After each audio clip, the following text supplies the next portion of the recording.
minutes and I show you guys the Solix art I'm working on. We're not drawing today. I had this doodle that I was working on earlier. So what we're doing tonight is we are reading the first chapter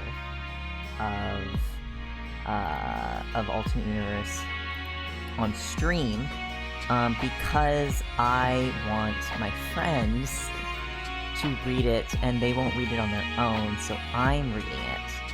I don't know if we're gonna do more than the first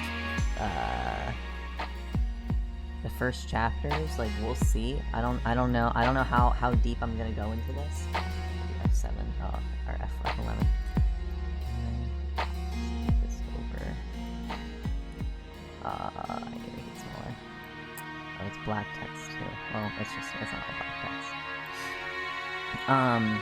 So this is mostly for Hi Sino, to get my friends Sino and Denny to read Ultimate Universe, despite it being quite long. So we're gonna do that, but I'm gonna wait a few minutes for everybody to get in, and while we do that, I'm gonna keep working on the guy. So yeah, so that's gonna be the plan tonight. So, and we're gonna, this is a no spoilers territory, right? This is no spoilers. I've read Ultimate Universe already. I know the spoilers, but we're gonna, and it's not gonna be like it's gonna be me kind of casually reading. I might slip into voices because just to make distinctions of the characters, but I'm not like seriously gonna do like character voices or anything like that, or just, this is just a little story time, little audio book. You can use me as background noise. I'm still finishing up the new Yours for My Planet, but once I observe and turn, I'll properly tune. Hell yeah. It was such a good chapter. I was kind of debating, because, like, I've been planning on doing this stream for a little, like, the past, like, week or so. Because me, Sino, and Denny have been discussing it. So I've been waiting, and tonight was going to be the night that I do it, and I was like, okay, I'll start at 8. Like, I'll start at 8 p.m. EST.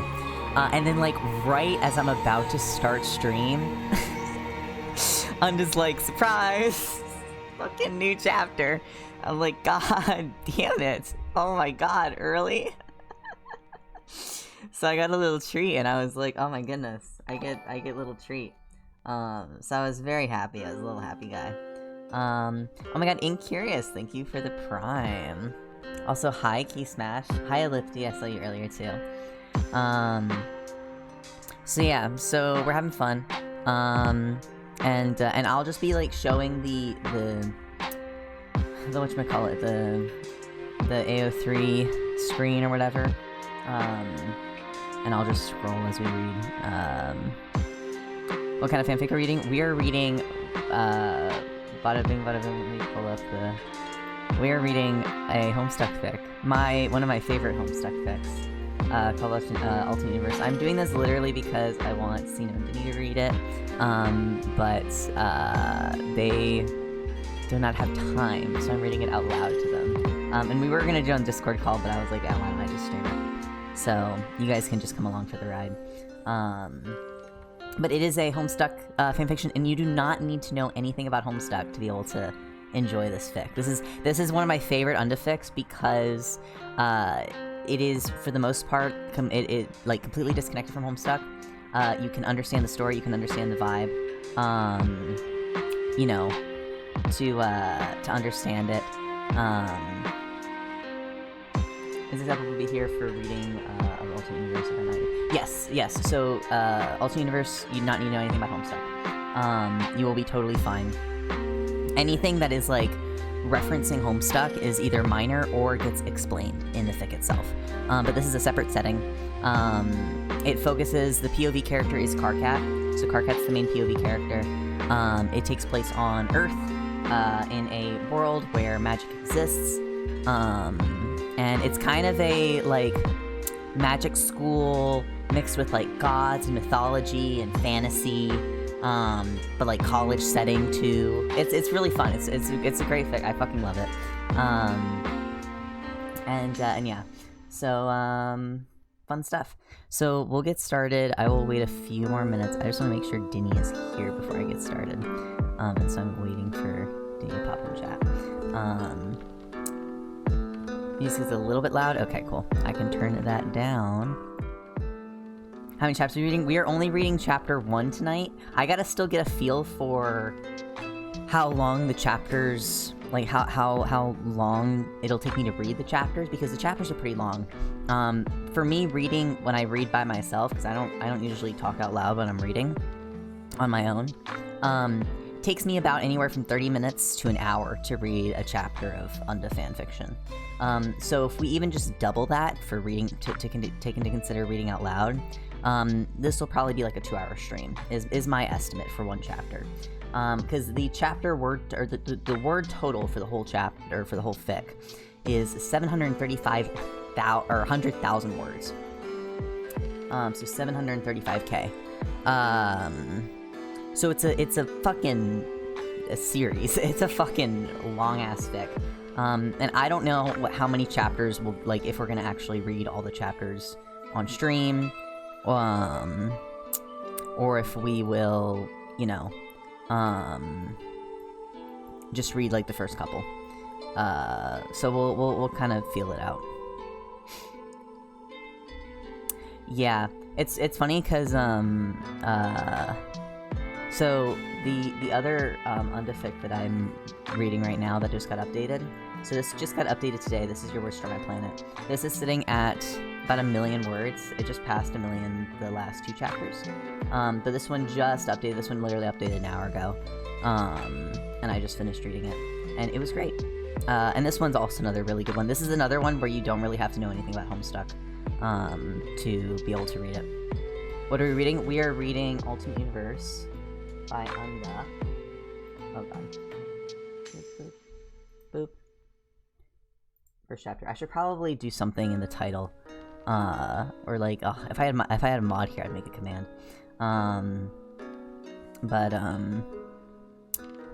Yeah. So yeah, we're gonna wait a few more minutes.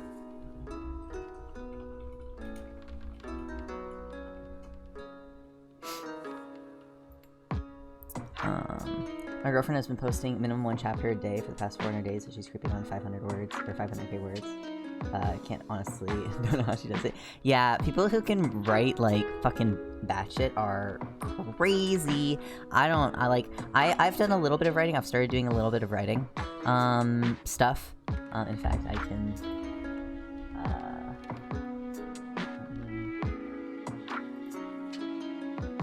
let me see if I can find, some of my writing. Because I have a fic that I'm working on.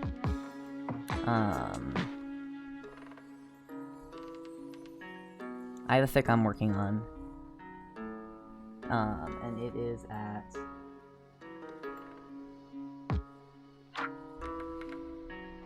Oh my god, look please. Yeah, it's at about 30k.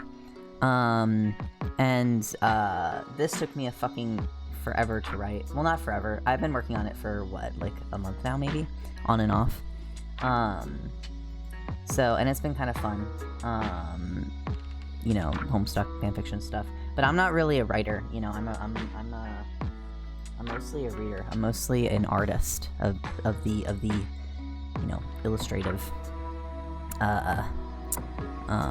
what's the term?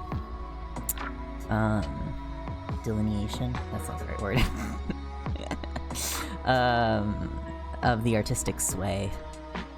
But yeah, so anybody who can write big, chunky fics have my full respect. Yeah. Listen, I'm gonna get better. I really, it's interesting because, like, when it comes to art, right? When it comes to, like, art, right? It's my hobby. But art is also, like, what my career is going to be at some point, right? And I'm very aware of that. And so whenever I'm drawing, I always kind of have it in mind that I will be doing it as a job one day, right? And that does kind of suck sometimes because it's like, it can take out almost the part that makes it a hobby, you know what I mean? So, you know, it's kind of annoying in that way, sometimes, where it's like, I struggle sometimes to just, like, sit down and not let myself think too hard, because it's like, it's always, you know, oh, this could be a portfolio piece. Oh, this could be, you know, a study. Or, oh, you know, I could be focusing on being better right now, like I'm wasting my time. Oh, lovely, lovely, lovely bot. Oh my god, ban. Wow. Oh, hi, Dinny, welcome. Welcome, welcome. Oh, hi, Crenshaw. You guys are just in time. Because we're gonna start in like 2 seconds, but I have to finish filling this hair just for the sake of it. So I started and now I'll go finish. Okay. Oh god. There we go. You're totally fine, Dinny, don't worry. We were just hanging out, getting acquainted. So yeah, okay. Then we're gonna get started. So again, just as a little note, we are reading Alternate Universe by Unda, the first chapter. I don't know how long this will take. I'm assuming it'll take I'm assuming it'll take me roughly 2 hours. I am not planning on doing any character voices, but I might slip into like a voice just to make some distinctions. They won't be consistent. I'm not a professional at this. We're literally just hanging out and reading. If you've already read the fic, no spoilers in chat. You do not need to know Homestuck to understand this fic. And yeah, we're just gonna hang out and we're gonna read. I might make a few little comments here and there. Again, this is casual, you know, we're just hanging out. So as a summary, so an alternate universe is a fictional device wherein a character or characters are taken from their canon setting and placed into a different one, such as, say, a magical university, or in which Karkat Vantis finally gets to leave his miserable life behind to attend the prestigious Salem University for magical studies. Finally, he can make friends, learn things, hopefully work out what species he is, and Karkat Vantis being who he is, there might be a romance or two on the cards. And we're gonna hop in. I'm not gonna read this. There's Spotify stuff, blah, blah, blah. I promise that the whole text is in dark colors. Chapter 1. Every day, oh my god, keep banging on my stuff. Every day is like Halloween. Dear Karkat Vantis, we are pleased to offer you a place at Salem University for an undergraduate degree in a magical field. Should you accept your place with us, you will first need to complete or test out of several foundation modules. Please see attached course list below before choosing a school and an eventual major. Accommodation is provided on or near the campus in one of our many halls of residence. The cost for this, as with your tuition, is free per the conditions of the scholarship that we have been set. For more information on the accommodation assigned to you, please refer to the enclosed letter from the accommodation department. Similarly, if you have any special needs regarding your living situation, i.e. modified furniture, biological needs, diurnal/nocturnal schedules, UV sensitivity, etc., please contact the accommodations department who will be happy to assist you. One-way teleportation to campus from your nearest port is included with your acceptance of your place. If you wish to accept your place at Salem University, please mark this letter with your blood/equivalent biological life essence within the marked circle below no later than the 20th of August. If you have any questions, please do not hesitate to contact us. Kind regards, Student Services, Salem University. Your blood on the letter is old and dried by now. Despite having not applied for a place at all, you accepted immediately. It's one of the most prestigious institutions in the country. If you were trying to be a lawyer or something, this would be like getting into Harvard. Wait, is that a law place? You literally have no clue. You think it is, though. Yeah, whatever. The point is, you accepted. Of course you did. What else were you going to do? Stay here? You look around at your basic, bland, cookie-cutter apartment. Near enough a duplicate of every other one in your building. The place is soulless, and you've never really been happy here. Sure, it's free, as it is for everyone in the building, but it's not a home. All your things are packed away in your bag of holding, which set you back a decent chunk of your savings from your government allowance. Now the place is just bare and empty, like it's always felt. Today is your last day here because you really don't intend on coming back. You pick up your bag of holding and survey your empty apartment. You close your eyes and try to visualize what it's going to be like when you get to Salem. You hope it'll be better than here. Well, time to leave. Goodbye, apartment, and get fucked! Your voice pitches up massively in volume at the end of your sentence, the sound bouncing off the walls, and the incredibly thick glass in your windows ringing with the noise. Instinctively, you clap your hand over your mouth. Fuck, you didn't mean to go loud. It just happens sometimes. You've had to replace so much goddamn glass from breaking with your voice. The next wall to you bangs as one of your neighbors slams their fist into it. You hear their front door slam and then a banging on your front door. Great. With a sigh, you open the door and step outside before your neighbor can start berating you. You turn your back on her and close the door. Can't just keep doing that. You're always waking up my kid. How many times do I have to report you? She demands. You won't, you say flatly and lift your hand. The gold ring around your finger gleams in the light, and you think of your front door, and the key melds out of the metal for you to take in your other hand. Oh, you think I won't? You think I'm scared of you, Mr. Nothing, huh? She hisses at you. God, you hate this woman so much. You never really got on with your neighbor before. He didn't like it that you were often loud unexpectedly and sometimes blew the windows out with your voice, but you also weren't a fan of how every lunar month he'd howl out of his window and throw his furry body around at the walls. You were both shit neighbors. It was fine, but no, now he meets this chick and she's suddenly decided that you're the worst person on the planet and complains endlessly about you. You won't have to complain because I'm leaving. You snap and lock the door. You flick the key back into your ring and turn to face her. Your neighbor's girlfriend's eyes are wide with shock, and the feathers in her hair sink down flat instead of flared with hostility like you usually see. You're leaving? As in moving out? She says in surprise. Yeah, got accepted into Salem University. You tell her tartly and wish you had the paper in your hand still, instead of in your bag so you could wave in her stupid face. Said stupid face is currently displaying skepticism. Yeah, right, she sneers at you. I did. Oh, I have something for you. Picked it up and meant to give it to you. You say and shove your hand in your pocket. You dig around for a second and pull your hand out again, with just your middle finger raised, very appropriately flipping her the bird. I'm going to, she starts angrily as you push past her. Report me? Go ahead. I won't be here, you say, throwing your hand in the air. Fuck you, your neighbor's shit girlfriend squawks at you indignantly. No, fuck you, you yell at her, and you can out-yell anyone. She yelps and clasps her hands over her ears. This time, you make your hasty exit down the stairs before other people on the floor come out to express their displeasure about your volume. God, you are so glad to be out of this place. Down the street, you can catch a bus to the port. There's no seats, so you're left standing with your hand looped into a grimy plastic strap for poor suckers like you. You rest your head on your arm as the bus trundles on vacantly watch the electronic advert above the seats change. Patented whitening rune enriched toothbrush. 9 out of 10 saw a difference after just one use. You packed your toothbrush, right? You must have. You packed everything and you barely own jack shit. You're not looking through your bag for it on the bus just in case. If you don't have it, you'll have to buy a new one when you get there. On the screen, a hairy man with yellow eyes is frowning as a human woman covers her mouth in a whoops gesture. Think you might be the victim of an accident that wasn't your fault and you don't remember? Call our specialist memory mancers now on. You grit your teeth and look away. It outrages you that scam artists are still going. What outrages you more is that you know they're a scam because they scammed you before. Not your proudest moment, that's for sure. For your own well-being, you stop looking at the adverts and instead just stare out the window until you arrive at the port. A fair few people are getting off and just as many get on there too. The Southwest Georgia Regional Port is your closest port, being that Albany is the city that unfortunately has been your place of residence as far back as you remember. The city has a population of 77,000 and according to the local racists, far too many of a portion of that is not fully human.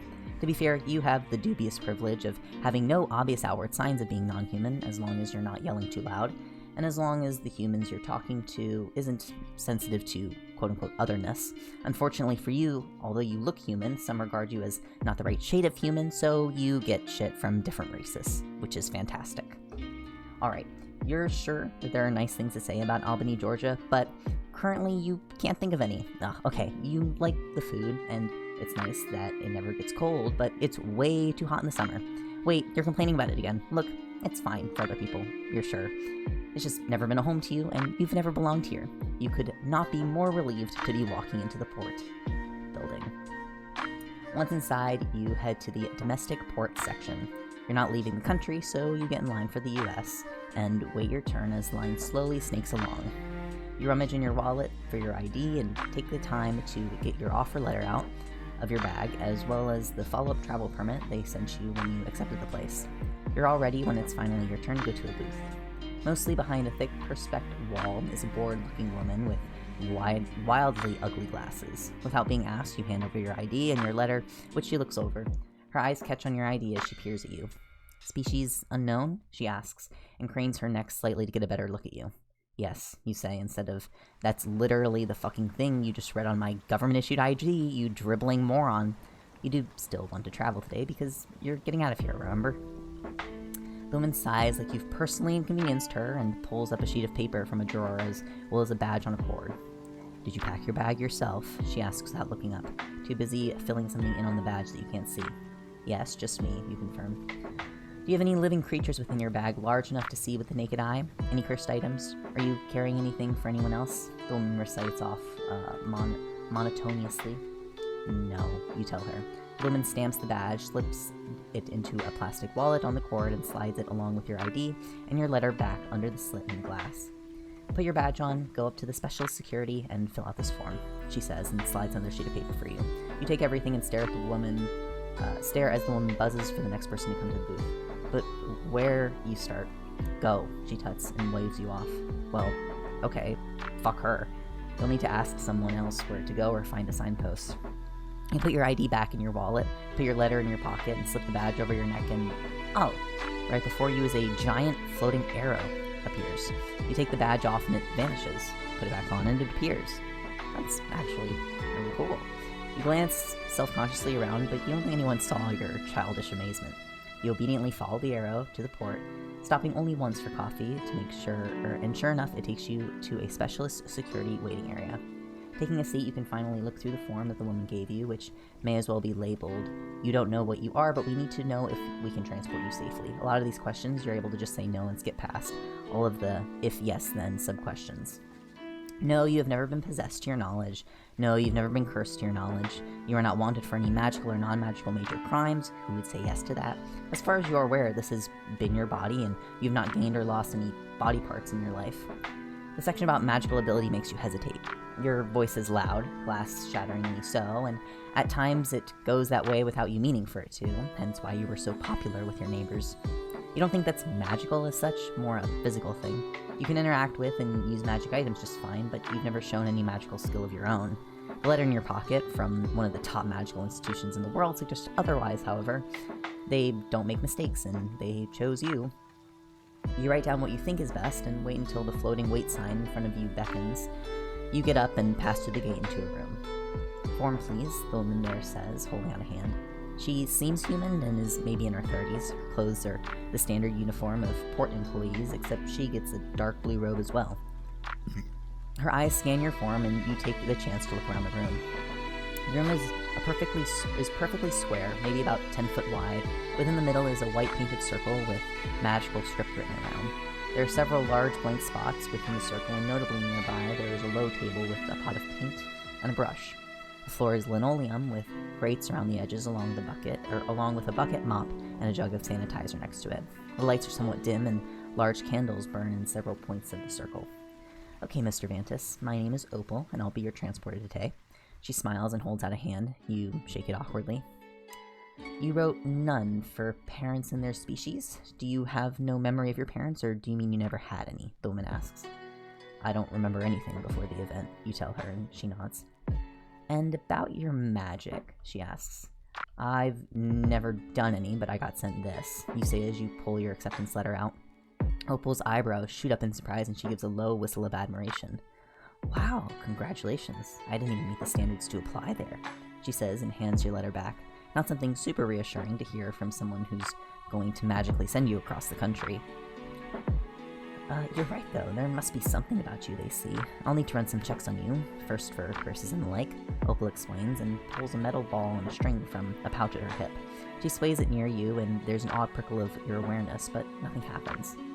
"No curses, just for curiosity's sake, though. Try this. It measures raw magical power. Look," she says, and takes out another device. This one fits within the center of her palm. It's a solid disc of metal, but as it settles in her hand, parts of it flick out of the surface and slowly spin like a tiny carousel. "You're pretty sure this isn't needed, as this isn't a needed part of your travel checks, but whatever," you'll humor her. "Besides which, knowing that you do have some magical power will ease your vague paranoia that they somehow sent a letter to you by mistake, and when you get there, the magical elite will take one look at you and laugh your ass back to Georgia." With some trepidation, you hold out your hand as Opal plucks the metal device from her palm and settles it into yours. In her hands, parts moved slow and gently spun. The moment this device sits in your palm, it explodes out into 100 swirling parts. They glow white as they whiz through the air, trailing sparks behind them. In your hand, what remains of the metal disc is getting hotter and hotter and hotter, until you're forced to drop it to the ground with a hiss of pain. The metal clinks on the linoleum and bubbles slightly. Around the room, little chunks of previously airborne metal drop to the floor. You make very sure that your volume is going to be acceptable before you force out a strangled, "Holy shit." "Oh, wow. I can see why they sent you that offer. Wow," Opal whispers. She crouches and picks up the device, or what remains of it at least. I broke it, didn't I? I'm so sorry," you whisper. No, it was worth it just to see that. I've never... Whatever you are is really strong," she insists as she jerks back up to her feet. She looks on edge. That happens sometimes. You unsettle some people. You're not sure if that's a magical thing or whether your awful personality is just detectable at range even with you keeping your trap shut. In any case, I should send you where you need to go. If you could stand in the circle there, the smaller one in the middle, please, Opal says, suddenly back to business. She indicates the center of the circle, so you go there, careful to step through the cleared spaces and not over the lines. You might not be magically trained yet, but even you know that some things are just dangerous. Opal pulls a small tablet out of her bag and taps a few things on the screen before setting it on the ground. She then takes the brush with it and closes the smaller circle you're standing in. You watch as she shuffles around the circle, carefully copies your name down from your form into one of the blank spaces in the otherwise mystic writing. With that done, she moves to another blank space and pulls her tablet over. She copies across a number of symbols, and when she's done, she double-checks them as well as your name. "This is the correct spelling, yes?" she asks, pointing out your name. "Yeah," you confirm. "What happens now?" "I put your details as well as the location of where you're going. Now that I've closed this last part of the circle, I'm just waiting for confirmation from the receiving circle that no one else is trying to send to there. Just booking a slot, essentially." Here we go," she says as her tablet pings. You want to ask what happens if you were to teleport into a circle at the same time as someone else, but you have a feeling you don't want to know, actually. "Please stand inside the circle at all times, and thank you for teleporting with us," Opal recites in a tone that suggests she's said it thousands of times before. She holds her hands out at her side, palms up, and the room starts to hum. On the floor around your feet, the lines glow and you feel something catch. Color smears across your vision. Your ears pop and suddenly you're in a different room. You're facing a sign that says in large letters, "Please exit the circle promptly." Remembering your speculation about being in a circle when someone else tries to get in, you hastily rush out through a clear path and step out the nearest door. You realize all of a sudden that your port badge is gone. It must have been left behind when you teleported. "Excuse me?" a voice calls. You turn and see an open area with desks and shelves just a few paces down the hallway that you're seemingly in now. "Please come here, you're a new student, yes?" the man asks. You walk closer and see that the man is neatly dressed, although his crisp white shirt doesn't entirely hide the full body tattoos that cover his skin in strange patterns, sigils, and arcane writing.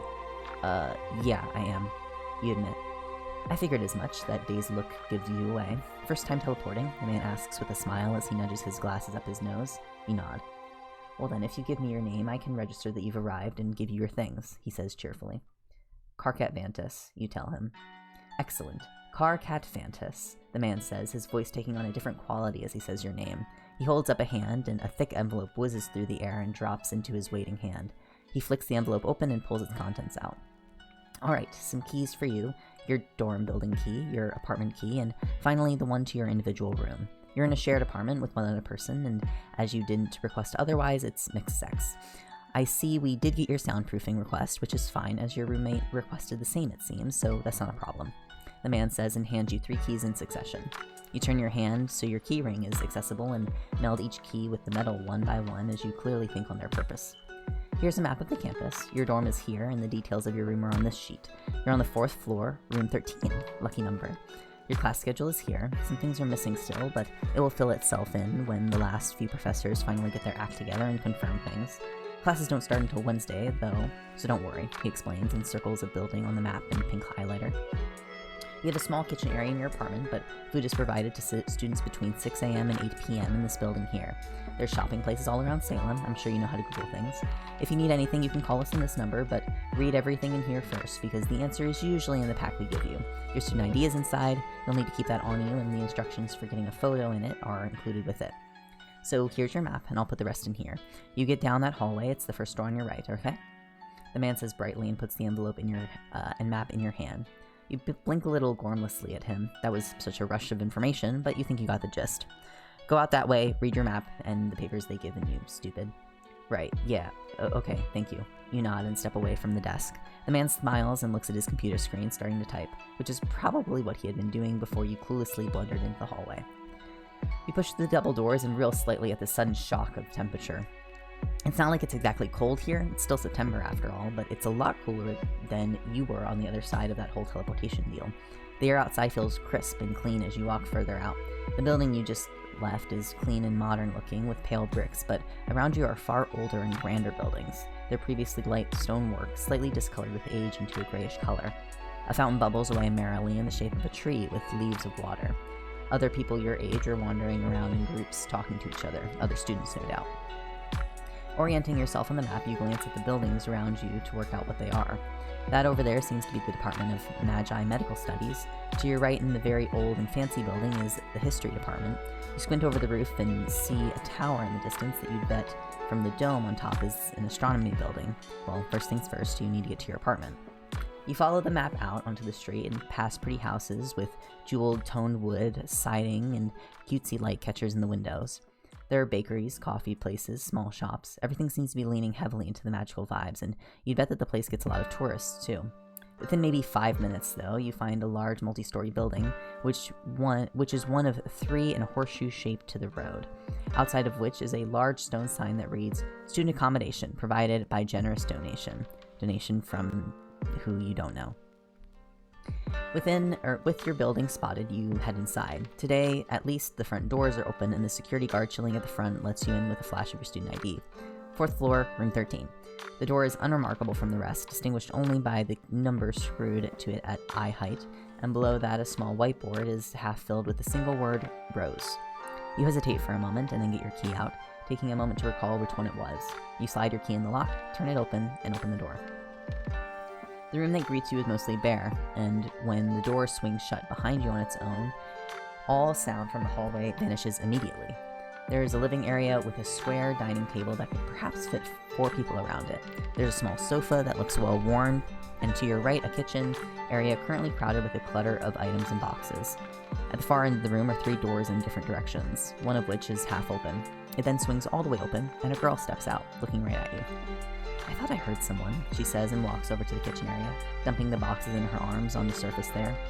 "Yeah, sorry, it's amazing how well that soundproofing works. Wow." You whistle and look back over your shoulder at the door. There's a painted circle over the door and frame that presumably breaks and reseals whenever the doors open or shut. "It's nice work. I assume that you are my roommate and not just an especially nosy and inefficient burglar," the girl says and looks sidelong at you. Her eyes are phenomenally purple, dark jewel tone that aren't so much as pretty as they are intimidating, as if she can see more than she should. Her skin is dark and her black hair is held back by a purple headband that is the exact shade of her skirt and shoes. The whole appearance is very polished and put together in a way that makes you acutely aware of how yours is not. Yeah, I am. Somehow. You're Rose, I guess? From the door. I'm Carcat. You say and you hold out your hand. Rose smiles and takes it, her prim, purple manicured nails against your skin. "Well, Carcat, it's a pleasure to meet you. I hope you don't mind that I've already started setting things out in our shared areas," Rose says, gesturing to her unpacked stuff. "I didn't really bring much, so I don't mind at all," you say. "Well, I don't mind sharing any equipment that I bring, and I don't mind sharing anything simple like bread, tea, coffee, and the like if we can both be adults about replacing things evenly," she offers. "I can agree to that. I'm not going to be an asshole that uses up all the stuff and doesn't replace anything," you laugh. "You say that, but my friends and brother often have no such consideration," she sighs and leans on the edge of the kitchen counter. Your eyes drift once more to the little magical circle over the door that keeps this place so silent. "I know why I need that. Can I ask why you do?" you ask, pointing to it. "I was a seer. I'm trying to regain my powers of prediction now that my deity no longer speaks to me.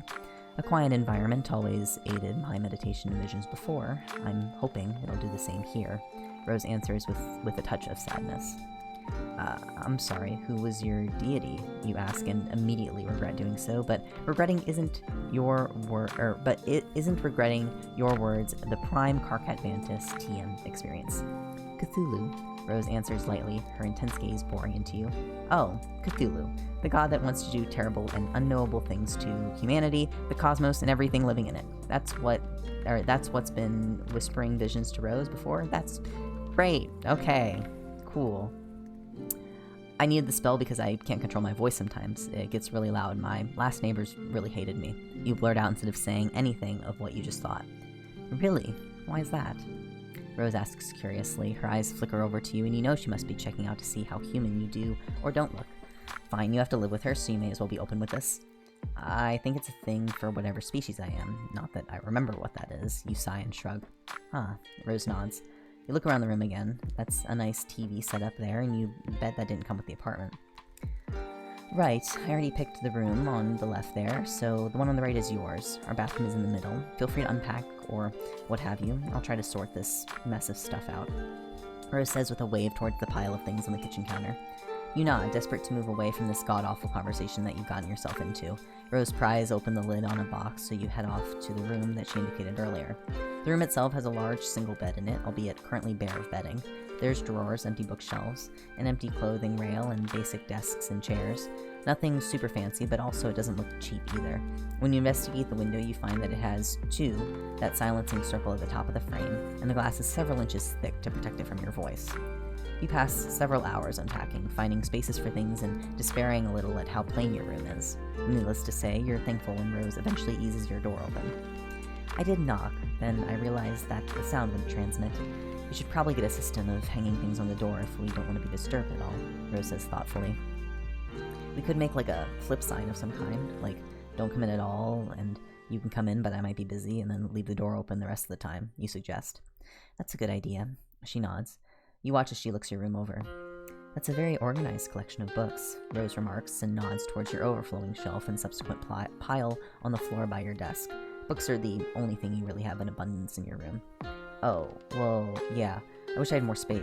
I wish I had more, but there's only so much space. I only bought the ones I really wanted to reread. Other than that, it was just the library for me. I'm actually really excited to check out the library here, you tell her. To your surprise, Rose's face sours slightly, if just for a moment. What, you don't like libraries? You say flatly. I definitely do. Don't you worry about that. My room is just as filled with books. You're in good bibliophile company here. Listen, I don't know if you have any other plans or maybe you just want to relax, but I think I have to unpack one more thing. I think if I have to unpack one more thing anytime soon, I'm going to scream. I was wondering if you wanted to go get lunch or coffee at one of the local coffee shops that I passed on the way here. My brother and two of our friends are upstairs as well, so if you wanted to join us, you're very welcome, Rose offers. The paranoid voice in your head says that she's just being polite, but you don't think she is. You wanted to make friends here, start a new life. You really shouldn't shove away a chance for that. I'd really love that, if that's okay with you agree. I wouldn't have offered otherwise. Come on, let's go. Rose tells you and walks back into the main room. You follow her and stare in amazement at how different the place looks. The previously worn sofa is now covered with a finely knitted throw, delicate string lights ring the tops of the walls, and curtains have been changed out for glittering purple gauze to screen the outside world away, and thick black velvet to block out the light if you want to. The kitchen is no longer a mass of boxes, but now filled with a fleet of new, expensive-looking appliances, as well as a stack of mugs and cups that teeter precariously without a single one of them matching the other. Jars of tea and coffee stand in array, all labeled with neat handwriting. The place feels like it belongs now. Not exactly to you, but it's a hell of a lot nicer than your old place was, and far more personalized than it was mere hours ago. Wow, you whisper in awe. I was slightly worried I might have overstepped on the decorating, but I'm happy to see you approve. Rose beams and opens your front door. You jolt slightly at the noise from outside, and Rose pauses. I wonder how we'll know if anyone is knocking to get in here. Stay here, let me test it, Rose says and steps outside and shuts the door. A moment or two later, the room suddenly gets brighter and the door flashes. You open it and see Rose's hand still held up from knocking. There's a light. I bet it does that in every room, you tell her. Let's not tell my friends that, or else we'll be blinded in the middle of the night, Rose says after a moment. You can agree to that with no problem. You've no desire to be woken up in the middle of the night to strobing lights because some chuckle fuck thinks it's funny to hammer on your door. That's probably what they do for students who can't hear that well, right? You say as you step out the door, and you step out after Rose and listen to the door lock after you. You jiggle the handle to make sure you did it, or you did lock it, and then follow your roommate as she leads you down the hall. I would imagine so. Their accommodations department seemed very, well, accommodating to me. She agrees and leads you up 2 floors. The room is more or less in line with yours, the 2 of you being the 13th room, and the room that she stops at is the 12th. The whiteboard on the door reads Dave, underneath that Solux. The second name is underlined twice, once in red and once in blue, for no obvious reason. Rose knocks sharply on the door and waits. A guy pulls the door open and you immediately conclude that this can't be Rose's brother. Her skin is darker than yours, and this guy is possibly the palest person you've ever seen. The dark sunglasses on his face only add to that contrast. Lunch? I brought roommate, don't be a tool, she says. The guy's face turns in your direction and his lips quiver into the slightest smile. Hi, don't be a tool. My name's Dave. The guy drawls in a deadpan voice. Oh no, my sides, they're splitting. All my guts are spilling now because of the fantastic joke you just told, you say back just as flatly. Ignore my brother, I often do. I find it's best course of action, and I highly advocate for it. Rose sighs and shakes her head. Brother? Your eyes flick to Dave again. Aside from his totally different coloring, you can maybe see some resemblances there. The hair, maybe the shape of their mouths, or maybe not. Either way, you hate people asking what species you are, and you're pretty sure why does your brother not look like you is an even ruder question than that. You're filing under not your goddamn business. I'll remember that. Thanks, you say instead. No, you should be nice. At the very least, you should be polite. You offer your hand to him. I'm Karkat. It's nice to meet you, you say politely. Dave stares at it for a couple seconds before reaching out to take your hand. He doesn't do it like a normal person, though. Oh no. Instead, he takes your fingers, folds them into your hand into a fist, and only then does he bump it with his own. Sup, he says. What the fuck? Anyway, Dave, where's your better half? Normally, the mere mention of lunch would pique his interest, Rose asks. Aw, a soul got here, ditched his stuff, and prowled around the room for like 10 minutes and then he bounced. I guess he's, I don't know, scouting the area? He moves in mysterious ways, Dave shrugs. That he does. Well, perhaps we should go, and when we've chosen a place you can message him with our location, and if he wants to join, he can. Hell yeah, I'm hungry as fuck too, so I'm absolutely down to eat. Also, Egg Derp's just a few doors down, so we may as well get the rest of our crew together, Dave says and steps outside. 3 people is not a crew, even with Karkat padding our numbers to 4. Rose counters. This bickering convinces you that they're siblings more than their words ever could. Down the hall, Rose and Dave stop at the door and knock at that one. When this one swings open, you're eye to eye with a girl who is unnaturally pretty. Her eyes are big and forest green, her hair almost floor length in wild black waves. Her features are elfin fine, and her ears are... Oh, she's Fae. Something in that spectrum of species anyways. She looks at the 3 of you with polite confusion and adjusts her big round glasses. Hi, did you want something? The girl asks. Sorry, we just wanted to. Rose is cut off by a loud shout from within the apartment, and suddenly she's barreled into by a blur of blue and black. Rose, this is so exciting! The living cannonball yells in delight. You saw us like yesterday, dog. Dave remarks. Can't breathe. Rose chokes, and the newcomer finally releases her. I know, but I'm excited. This is exciting. We're living somewhere totally new and actually really close to each other. You're just down the hall instead of a bajillion miles away in the woods, the girl says. We're being rude. We should do some introductions, Rose insists and pats the girl's arm. She spins around, giving you a better look at her. Her hair is black as well, and maybe about shoulder length. It's hard to tell because it looks like she's been out in a hurricane recently, and it's sticking up at all angles. She's beaming with joy, showing off her teeth uneven. Behind the thick glasses, her eyes are violently blue, and they sparkle with delight as she waves a hand, as the still puzzled girl in the doorway. Sorry, this is my roommate Jade. She's so cool. She lived on an island in the middle of the ocean before this, the girl explains. Aren't all landmasses technically islands in the ocean? Dave wonders aloud, although nobody acknowledges that he is saying anything. Hi, Jade says cheerfully. Jade, this is Dave and Rose. They're my friends from back home. The twins I told you about, remember? The girl explains. Sup? It's lovely to meet you, say Dave and Rose respectively. So, right. Jade, Dave, Rose, Karkat, we all know each other now, the girl says brightly. Oh, you know him too? Jade asks. How the fuck did you know my name? You ask at the same time. The girl freezes and looks at you with wide blue eyes behind her square glasses. Rose said it, right? She says. I didn't, nor did Dave, although, given that a few minutes have passed since then, Dave has probably forgotten Karkat's name anyways, Rose says primly. That happened one time with one girl you never even kept in contact with anyway, Dave protests. So, how'd you know his name? Jade asks curiously. Uh, who knows? This place is so weird and magic, it's wild. She laughs awkwardly. Well, you know my name, but I don't know yours, you say flatly. I'm June. Sorry about that.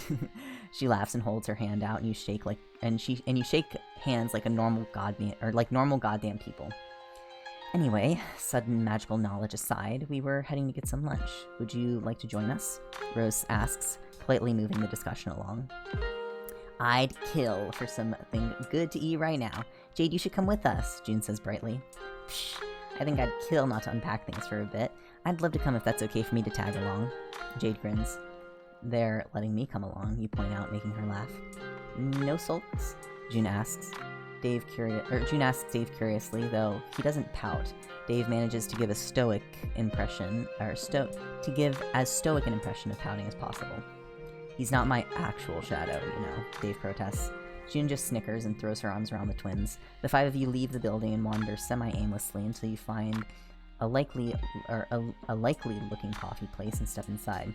You've explained where you had been living before. June, Dave, and Rose all lived close to each other in rural New York, which you didn't know was a thing. As you go through the door, Jade is explaining where she's from. It's this little island in the middle of the Pacific, you see. Really remote, she says, and unwinds a thick scarf from her neck as you sit down at the table. What, like uninhabited? June gasps in amazement. Well, no, we habited it, you dork. Well, I see we. My grandpa died a long time ago, so it's just been me there for a good while. I suppose it's uninhabited now if you don't count all the animals there. Jade says as she tucks her hair behind her pointed ears.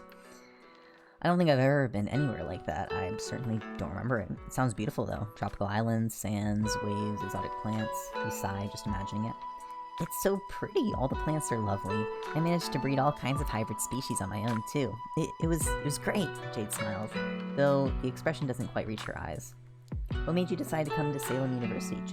What made you decide to come to Salem University, Jade? Rose asks as she hands the menu to her brother and another to you across the table. June peers over your shoulder to read. Well, I partly got this place because my grandpa used to do research work for the university, but given that I'm not human, I'm already pretty magical, so it's not like I wouldn't be capable of it. Plus, I wanted to see the world and meet people, you know? Jade answers her. I think that's great. I'm so psyched for all the people we're going to meet and all the cool stuff we're going to learn. I know Rose is desperate for anything in the divination field, but what about you, Carcat? June asks and plucks the menu from your hands. It's fine, you were done reading it anyway. I don't know. Truthfully, I didn't think I was human either, but I don't know what I am. I didn't think I had any magic until I got the invitation. I can't deny that I'm worried they're suddenly going to declare that they made a mistake, you admit. Even the magical test in the port doesn't settle your nerves there. The paranoid voice in your mind worries that there's some explanation for it all. And this is all going to be over. You'll have to head back to your stupid apartment with your awful neighbors and face the truth that you're nothing. Trust me, that won't happen. The system they use on the rare times they do select people are flawless. If they asked you here, there's a reason, Dave says. He's leaned back in his chair with his arms folded behind his head like he couldn't possibly be more at ease. You hate him a little for that. You wish you felt half as relaxed as he looks. Not to call you a liar, but how do you know that? How do I know that you're not just saying something nice to make me feel better instead of saying something actually true? It looks pretty unsubstantiated from here, you point out. I think you just described anything nice anyone could ever say about you. If I was bullshitting you, I would insist that I wasn't, right? Dave points out. And if you were telling the truth, you'd go on a rambling tangent about how truth is inherently unknowable or something, Rose says with a smirk. You hear Dave kick her chair. Your dialectic on truth and the nature of bullshit is interrupted by a waitress asking for your food and drink orders, and there's enough back and forth about it that by the time she goes, the topic of conversation has moved on. I mean, I'm like Dave. I think I want to study a bit of everything, but I'm way more into the idea of creating actual physical things, charmed items, making something from nothing, real physical magic, you know, June beams. See, I'm totally the opposite. I've been doing magic and influencing physical stuff my whole life. I want to know how it all works, the theoretical and experimental side of it. Like, all that research people did in the 20s about the blood of virgins and all that, it seems like such a stupid idea because there's no not a virgin marker in your blood that changes, and people have different ideas about what makes someone a virgin or not.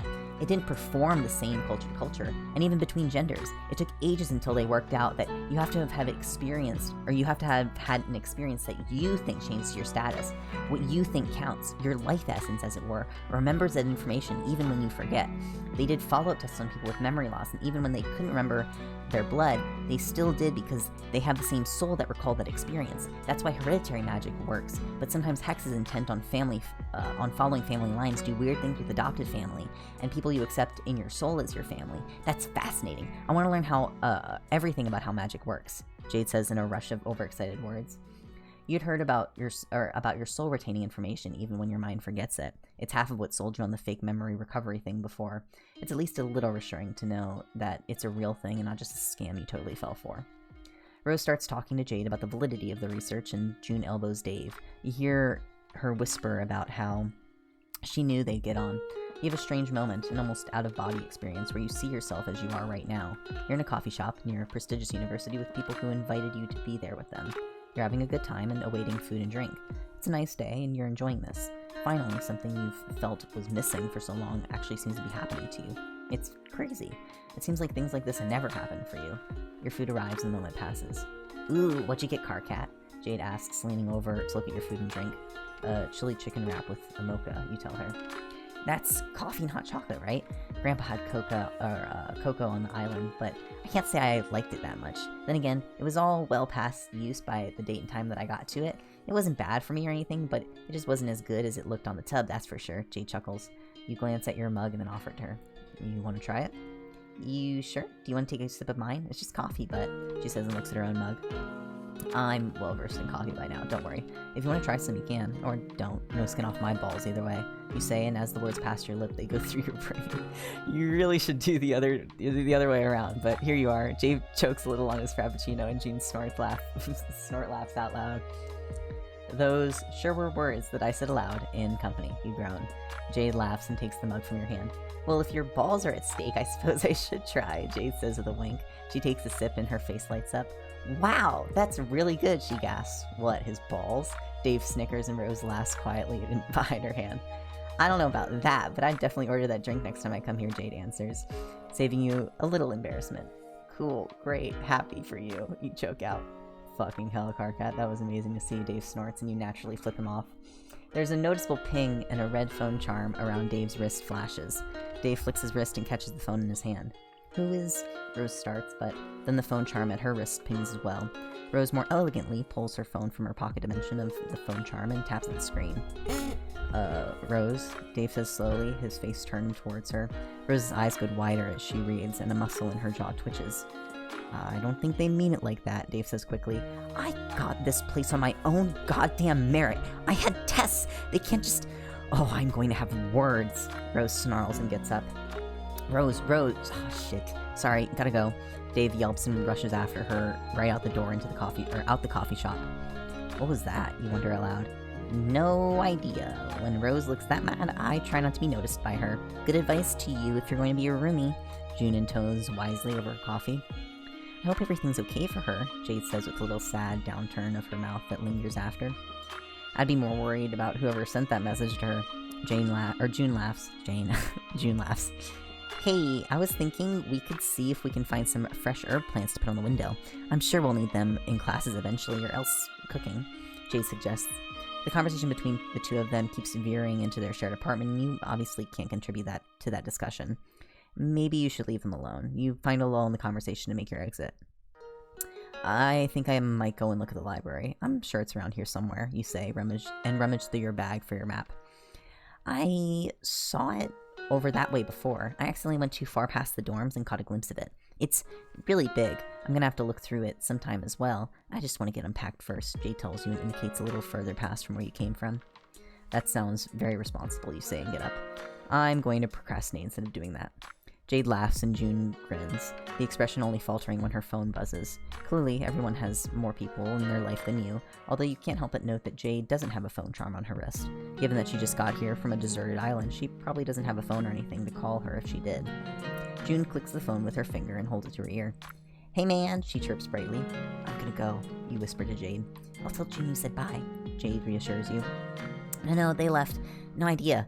Rose just got some text and flipped out. Dave got her too, but they're not here Yeah, June says. You wave a hand. Sorry. You wave at her, and she wiggles her fingers at you as she listens on the phone to whoever called. You excuse yourself and slip from the coffee shop into the fresh air outside. Still feeling pretty good about things, you tuck your hands into your pocket and walk in the direction that Jade pointed before. There are a mix of people wandering the street. A lot are clearly students, but some are just local residents. Maybe it's just because you're close to the university itself, but there's a higher portion of visibly non-human people around the place. You feel like you were in a pretty slim minority back in Georgia, and though there's still more humans than there's still more humans here than not, the ratio is a little more diverse. I'm gonna use the bathroom really quick. Be right back. We are like an hour in, so I get a little break. 1 second.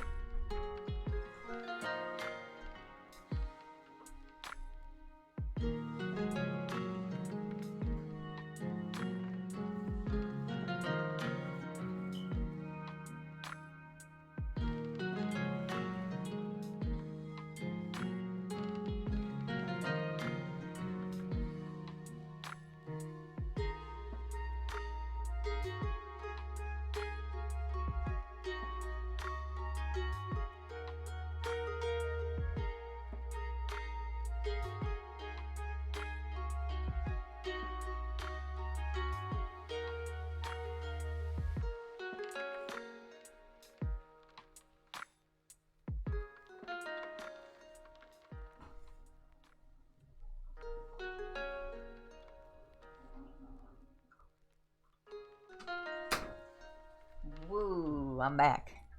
Alright, gonna take a quick sip of water. Also, for anybody who isn't crazy familiar with Homestuck, June Egbert and John Egbert are the same person. June is just, there's a... it's kind of controversial, but there's a big fan thing that was kind of half confirmed, but weirdly confirmed because it's not actually in Homestuck, that June is trans, like that John is a trans woman and goes by June. Like, it's not even in the epilogue, so it's a whole thing. There's a whole history behind it, but a lot of people like to headcanon John as trans, and so they call her June instead, and so it's the same character. Just for clarification. So yeah, so June is lovely. I love her. Alright. But they're the same person. Alright. I took my water.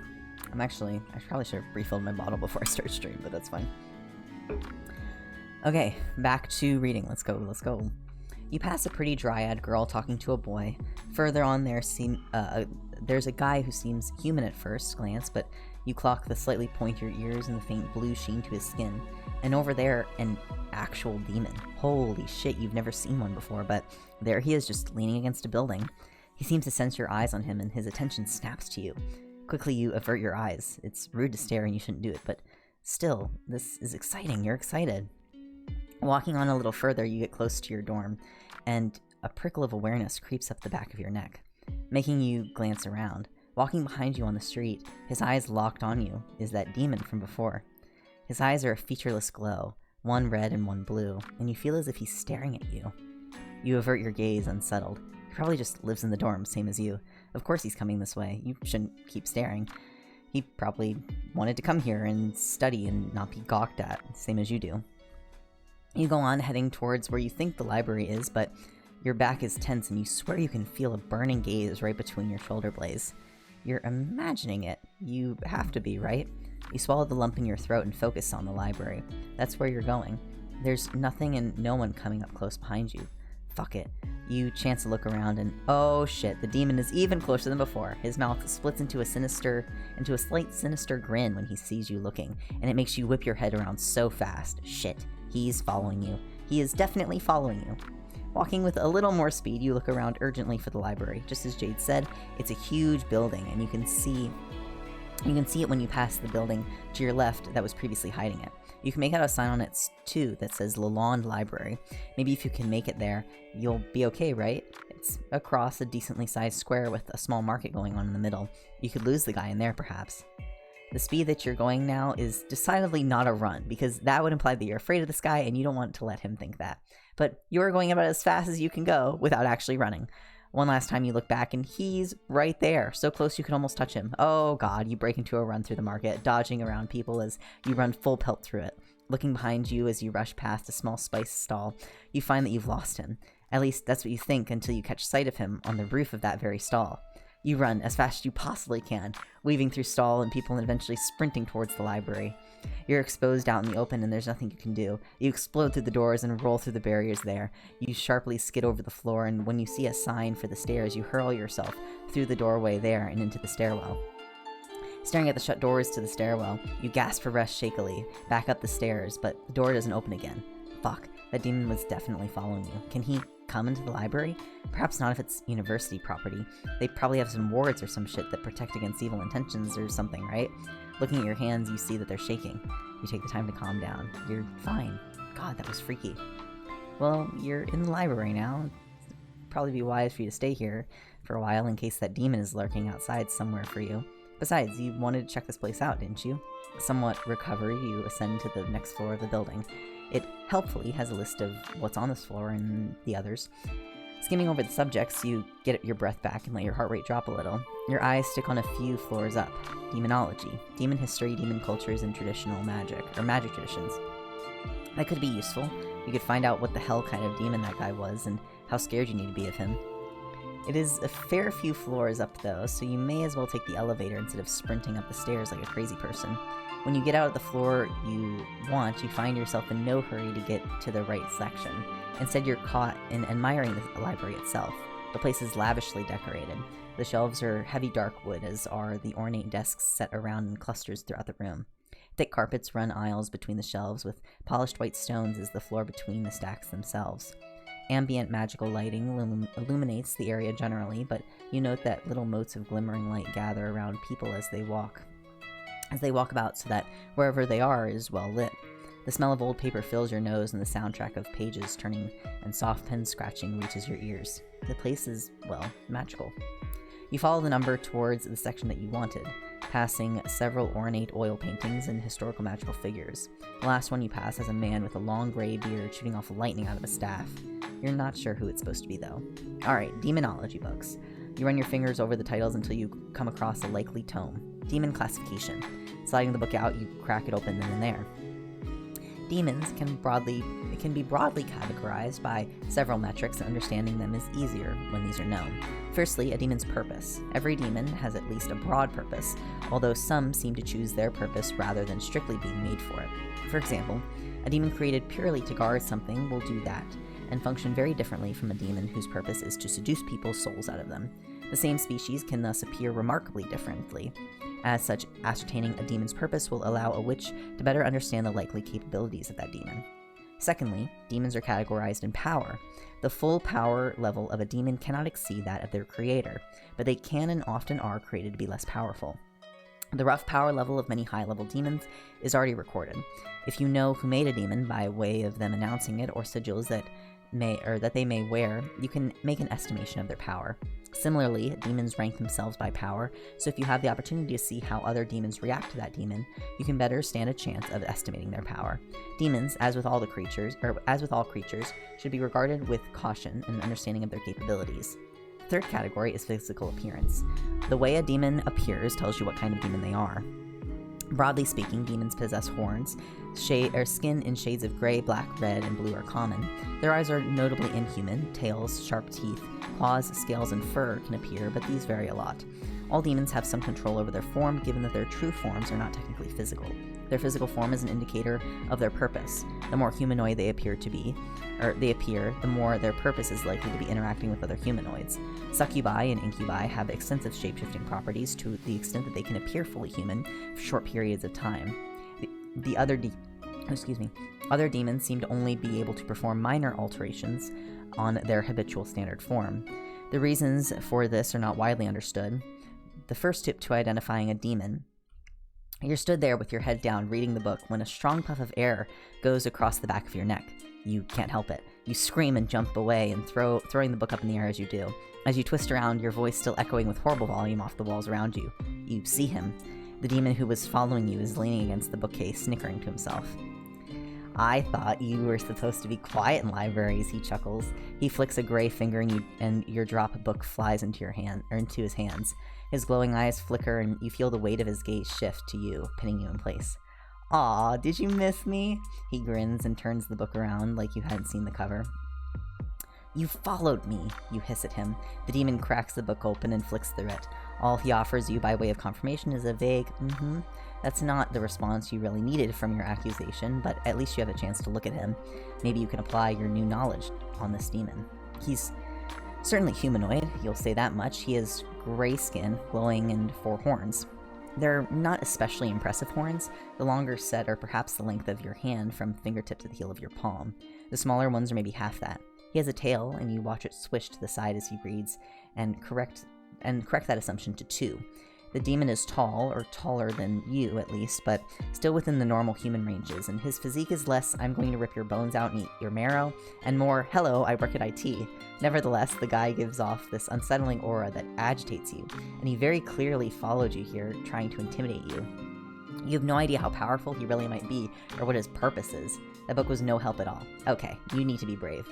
What do you want? You demand, trying to keep your volume low.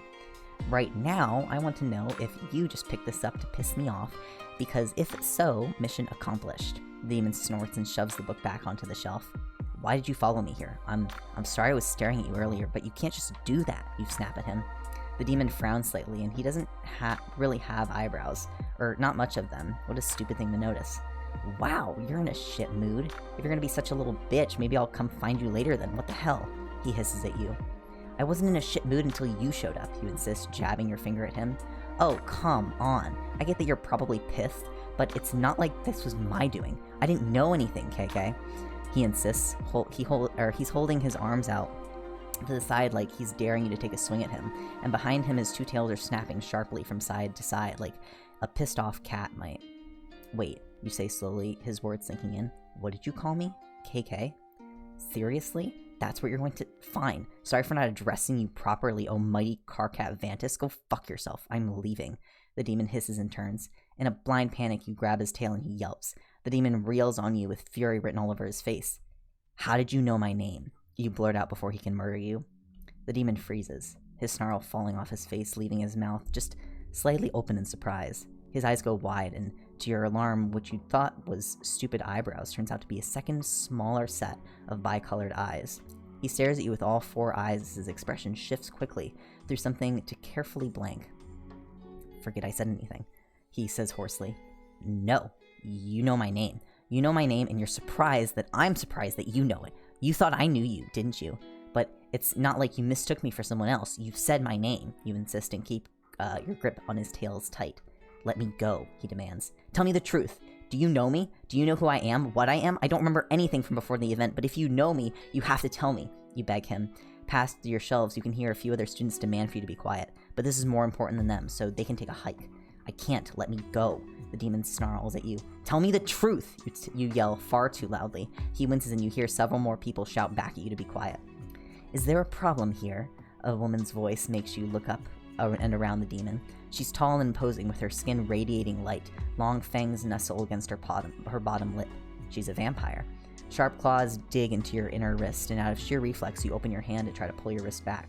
Unfortunately, that means you let go of the demon, who promptly vanishes in a puff of blue and red smoke that smells faintly of synthetic apple.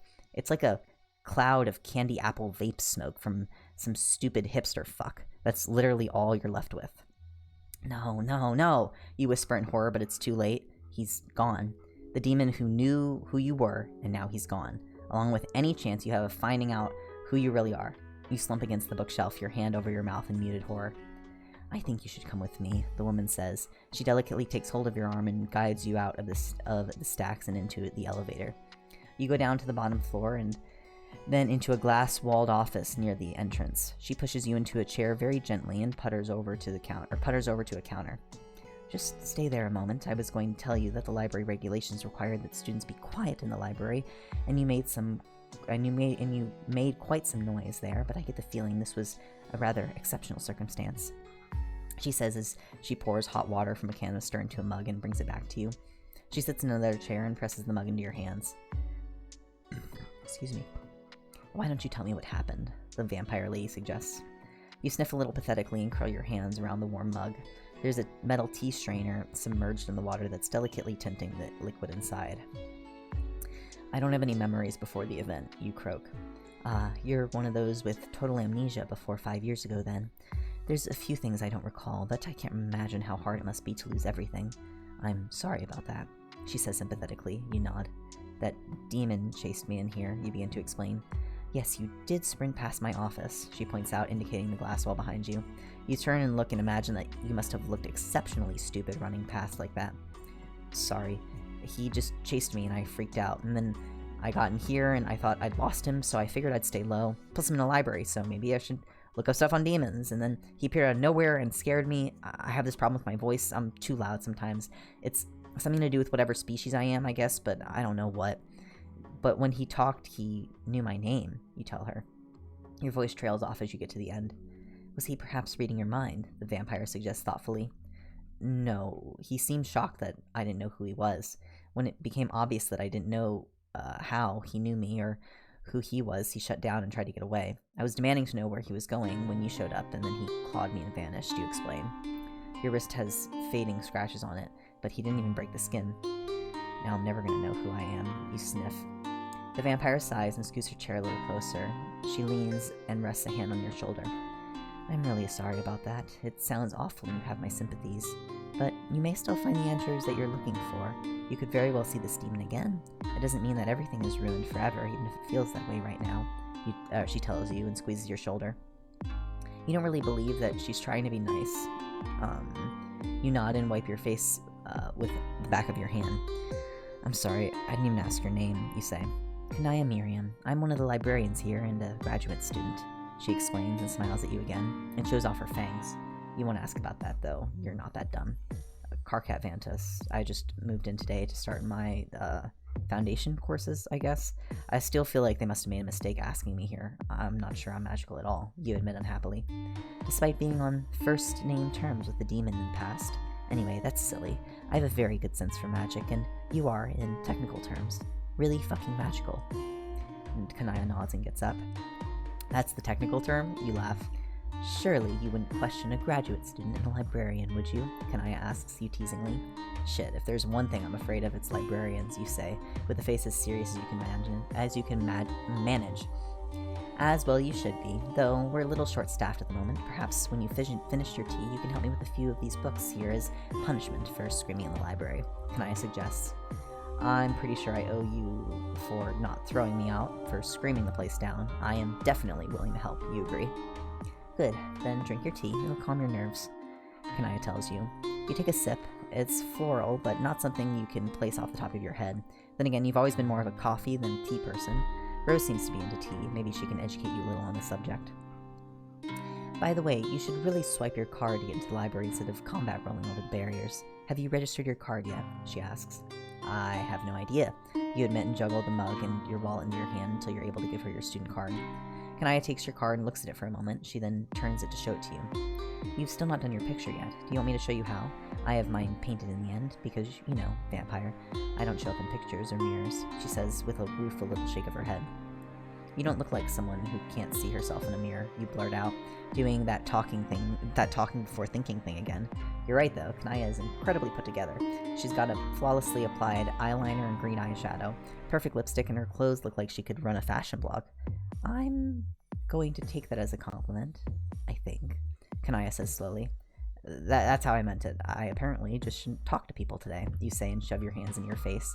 Thankfully, she seems to find this amusing and crouches on the ground in front of you with your card in her hands. Alright, look at me, she says, holding the card up in front of you. You look at her and your eyes widen slightly as your card glows with green light. What are you doing? It looks cool, you whisper. taking your picture. Here, Kanaya says and hands you your card.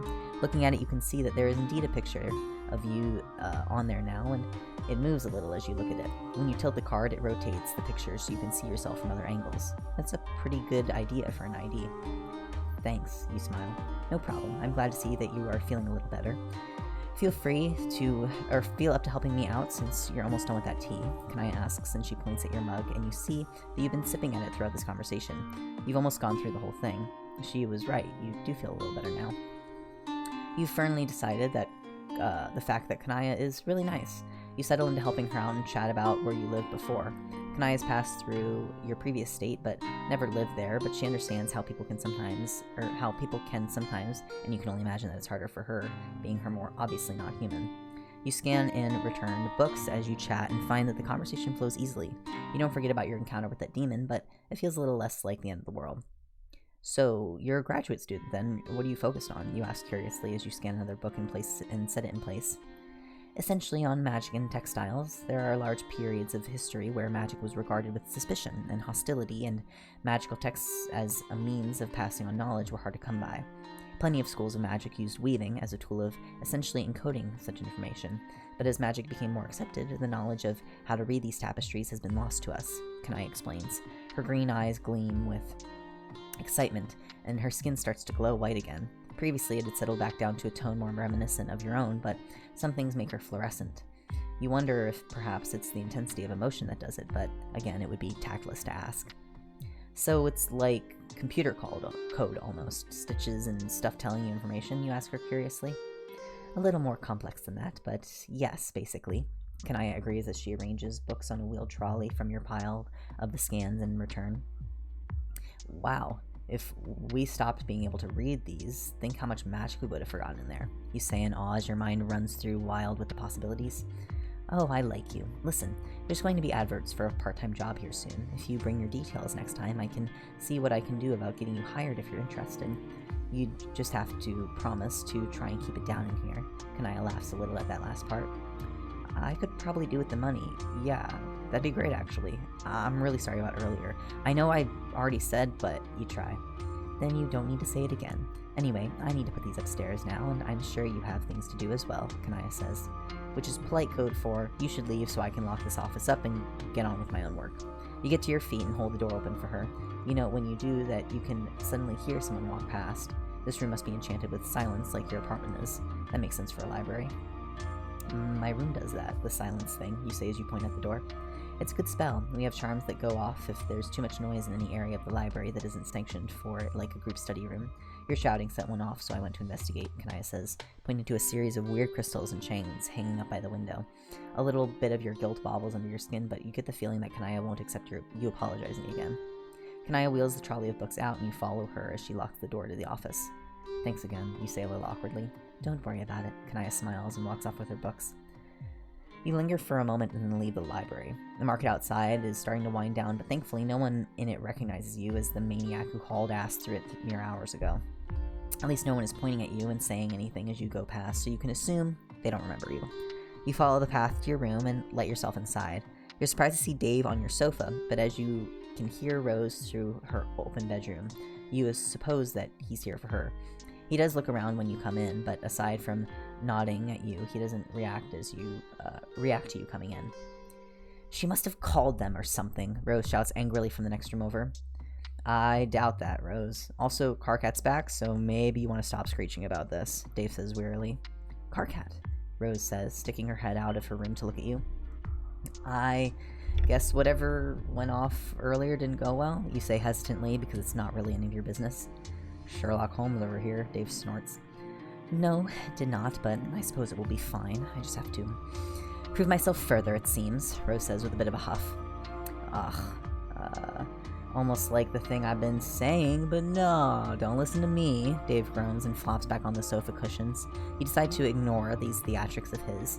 You get the feeling paying attention to him will only encourage it. If it makes you feel any better, my afternoon went kind of sideways into a crazy landing too, you tell her. Really, what happened? Rose asks curiously. So, I left June and Jade, right? I figured I'd check out the library or something because books and, I should try getting to know where things are on campus. I'm on my way there and I feel someone staring at me. You can just Kind of feel it, you ask? I know what you mean, like the hairs on the back of your neck stand up or something, Dave says with a nod, seemingly having paused his theatrics to listen. Well, I look, and there's this demon guy a little way behind me, and the first thing I think is, oh, that's unusual. I've not really seen demons before. But I'm not going to gawk at the guy, so I go on my way. I go a little further, and I swear I can feel it again. I turn around, and he's closer and totally staring me down. Long story short, it ends with me sprinting to the library with him chasing me. I figured I lost him. I go looking for books, and out of nowhere he just appears again, you shout, at thankfully a not ear-splitting volume. A demon, wait, Rose says and glances at Dave. But here's the weird thing, he knew my name, and seemed shocked that I didn't know who he was. Like, he remembers me from before the event, and then when I tried to get him to tell me how, he just vanished in a puff of multicolored synthetic apple-scented smoke, you shout, throwing your hands up in the air. Rose and Dave stare at each other, and then at you. Please tell me it wasn't this guy, Dave says, thumbing at his phone screen before turning it around to you and showing you the exact guy you were talking about. That's him! That's the fucker! How do you know him? You demand. Rose groans and puts her face in her hands, and Dave sighs. He's my best friend and roommate. That's Solux. I don't know why he'd do any of that, though, Dave says unhappily. Sometimes Solux's idea of what's fun is a little off, Dave, you have to admit, Rose points out. Not chasing some stranger into a library kind of off, Dave protests. But I'm not a stranger, I'm telling you, he knew who I was, you insist. Alright, let's clear this up. Dave, get Solux here and we'll sort this out, Rose tells him. Wait, what do you mean by get him here, you ask warily. He can summon him, though he says he doesn't like doing it, Rose explains. Because it's rude as fuck, but in this case, I'll do it. Hold up. Dave says, though, he doesn't sound pleased about this whole thing at all. You're expecting circles on the floor and chalk, muttered incantations, maybe drops of blood spilt, but no. All Dave does is sit up a little straighter and stay silent for a second or two. You only know he's done anything when there's a whoosh of displaced air and that waft of synthetic apple scent. Turning around, you see the very same startled demon by your small excuse for a kitchen. Oh, fuck this, he says, and he lays eyes on you. All four of them, that is. Don't go anywhere, Dave tells him, and the demon visibly wilts. How can some human tell a demon what to do like this? What does he have on him? Did you chase this guy into the library? Dave asks, pointing at you. No. He says petulantly. You lying sack of shit. You absolutely did, you snap. You can hear your voice edging louder as you try harder to restrain your volume. Did he run into the library? Where you followed after him at a this is Rose. Did he run into the library where you followed after him at a greater speed than what would be considered normal travel, and indeed your travel speed minutes prior? Did you then make contact with him within the library? Rose asks. I don't have to tell you shit. The demon sneers at her and sticks out what appears to be an actual forked tongue. It almost looks more childish and petulant when he's squeezing two sets of eyes shut to do it. Solux. I may have done something like that, the demon, Solux, admits. You know me, don't you? You knew my name, you say, pointing your finger in his face. We've met, he says with a shrug. Before today, you snap. The demon just blinks lazily at you and says nothing. You can feel your temper bubbling over, even though you try to rein it in. What the fuck is your problem? I've been trying to work out who I am for years. I've had no one, and suddenly you know my name. You obviously knew me, and you can't spare me even the slightest goddamn answer? You screech, and your volume creeps upward once more. Dave sighs and gets up off the sofa. He gets between you and his pet demon and tries to intervene. Dude, seriously? I know you don't want to be here, Dave starts, but Solux interrupts him, his face suddenly concerned. That's not true, I never said that, he protests. But this guy is Rose's roommate, and it's not cool for you to be messing with that for her by terrorizing some random dude, Dave tells him. That's not what I was doing, Solux mumbles. Then how about this? Rose interrupts and walks into the middle of your group. How about a show of good faith? You agree to honestly and truthfully answer questions that Karkat has for you. That seems fair. Fuck no, Solux snaps. Soul, Dave says reproachfully, and the demon wavers a little. He seems to dig himself in a bit, drawing his shoulders up and looking away from all of you before something gives and he speaks again. Even if I did agree to that, there's stuff I'm already bound not to talk about. I can't make an agreement that would make me say anything that goes against other things. Solux protests. Naturally, if previous engagements silence you, we can't go against that. Whereof one cannot speak, thereof one must be silent, Rose nods. Or, helpfully, say that he can't answer instead of saying nothing, Dave corrects her. What if he got a number of questions? You had to provide truthful and honest answers, as long as those answers did not break other contracts that you're already under. Sound fair? How many questions would be good? This obviously can't be a forever thing, she says and looks at you. 10, you say. That ought to give you enough to work with. No way. 1. Solix counters your request with his own offer. Split the diff. 5. Dave interrupts. Fine. 5 questions, you concede. I can't believe I'm even considering this. I don't want to do this. Solix grumbles, folding his arms tightly and blatantly sulking.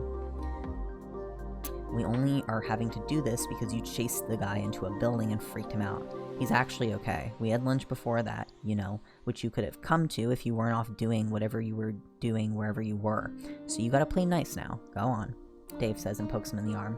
The demon's tails are flickering around irritably, but he sighs and looks properly at you. You stare as he opens all of his eyes and looks right through you. Carcat Vanthus. I, Solix Captor, agree to truthfully answer 5 questions that you ask of me, provided that I know the answer and I am not expected to withhold that information because of previous agreements. Do we have a deal? Solix says. He offers his hand to you, and although you can see it faintly glowing in blue and red, you run his words over in your head for a moment. Honestly and truthfully answer them. Also, we're defining a question that you have to answer as one that's only preceded by the words, "This is a deal question." I am not having you answering some statement that I slightly upturned my tone at the end and claiming that was a question, you tell him. Solix growls and Rose chuckles slightly. You suppose she approves of your amendments. Fine, Carcat Vanthus. I, Solix Captor, agree to truthfully and honestly answer 5 questions that you ask of me. Questions preceded by the phrase, "This is a deal question," are the only ones that will count.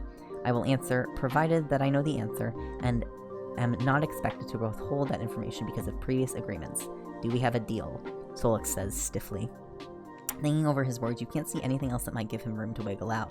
You take his hand and shake it, and as you do, bright red and blue light arc over your wrist, settling down to a faint mark that flares brighter only when you look at it. There's a tiny script under your skin that you can only assume is the deal itself. You just made a deal with a demon. You look at Solix, who is back to a blank expression with just a hint of irritation as he waits for your questions. Now, there's a thought. What do you ask him? Closed questions would give you an answer that he'd be able to squirm out of less easily, but potentially the answers wouldn't be as helpful. Think about this. You only have 5 questions. Alright. How's this? This is a deal question. Why were you surprised that I didn't know who you were? You ask. You're assuming a lot here.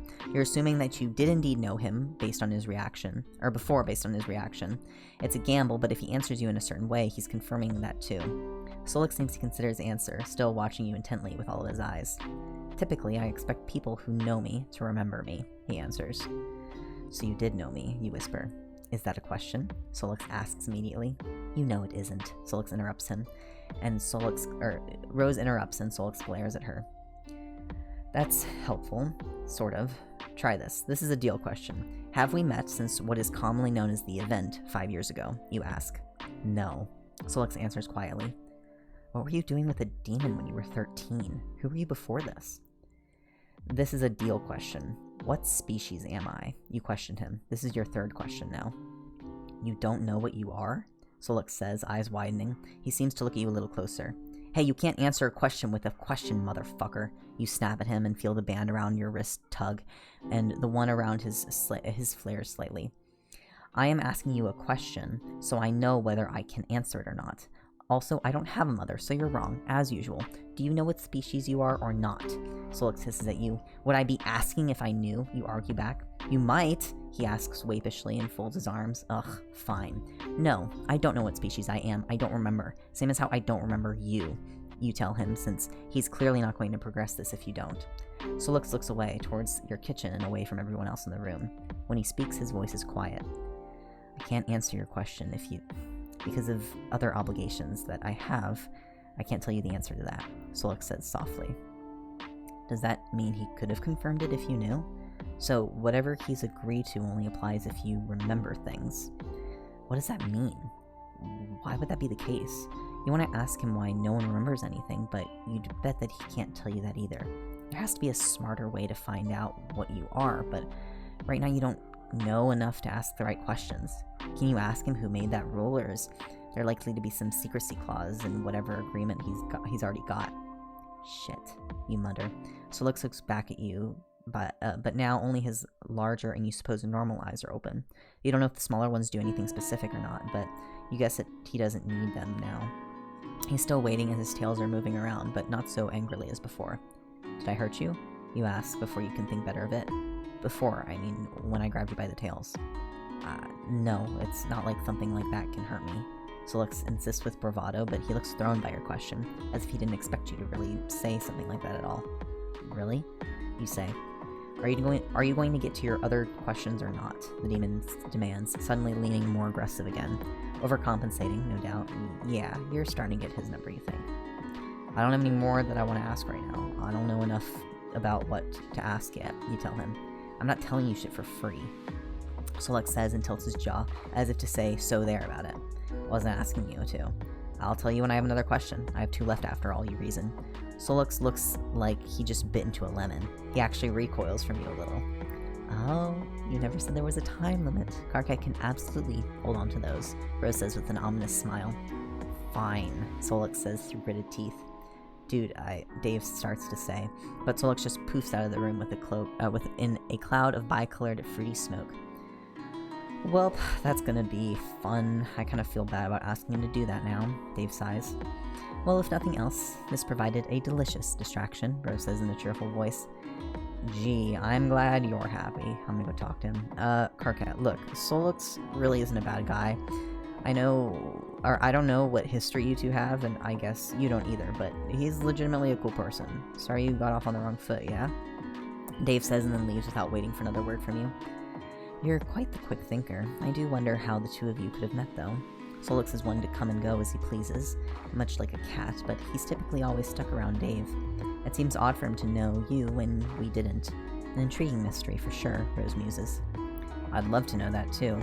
I mean, you didn't live anywhere near me, and I don't know what his problem seems to be with me either, you say. Fascinating indeed, though I do agree with Dave's statement. Solix is genuinely a decent person, for all that he can be sulky and insulting at times, Rose says. That begs the question, then. What happened 5 years ago? Let's see in chapter 1! Woo! We did that in, what, like an hour? Maybe an hour and a half? We were waiting for stream for a little bit. Oh, and a chapter 1! Oh, baby. That was fun. That went easier than I thought it would. But I'm not going to do chapter 2, because if I commit to chapter 2, then I'll have to do all of chapter 2, and I'm not committing to 3-hour stream. But this is fun. We'll do this. I think, would you guys be down to do a chapter like around this time? I could probably do it every day if we're just reading a quick chapter on stream. I say that, but I don't want to commit. But we did it like this time, so like what, 9 p.m. EST, and then we go till like 11ish. Maybe we could do it a little bit earlier, but we'll see. I think 9 p.m. EST sounds nice. But yay, first chapter. That was fun. It's so interesting reading out loud because I'm the type of person that tends to skim a little bit. I'm a little bit of a skimmer when it comes to reading fanfiction, or just reading in general. So it's nice reading out loud because you get all the details, you get all of the morsels all together. Alright, so that does it for story time part of the stream. I think we'll maybe stream a little bit of drawing for like, I don't know. We'll go till 2 hours, so we'll stream for another 30 minutes. And then I'll end. So yeah. Alright, let me get this to here. And there's me who has to get every detail in order to understand it all. Yeah, I feel like I end up missing out a lot. That was a lot more expressive than I would usually read. Super cool. Yeah, I think when I read out loud, I try to, I might not be doing like crazy voices and stuff like that, but I do a little bit, I try to do a little bit. Let me change the title. Doodling, Homestuck guys. Come hang out. Art, category. There we go. But yeah, it's kind of fun. So you gotta add a little bit of flair. That's why your Share My Planet chapters take me like 2 hours. Yeah. See, with your Share My Planet, you would get, or at least recently, you'd get the chapter and you get the set list. So it's like Oh shit, there's like so much to cover. And you're just like, oh my god, I have to read it all.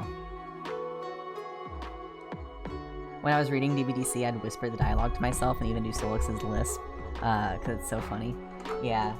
I think there's like a balance you have to do with Solix. Like, I was trying to do a little bit, you know, I think just a little bit so it's not like fucking every single thing he says, but just a little bit that you kind of get a little bit of a little bit of a hint of his voice. I'm sort of good at it now. I can't do this though, really.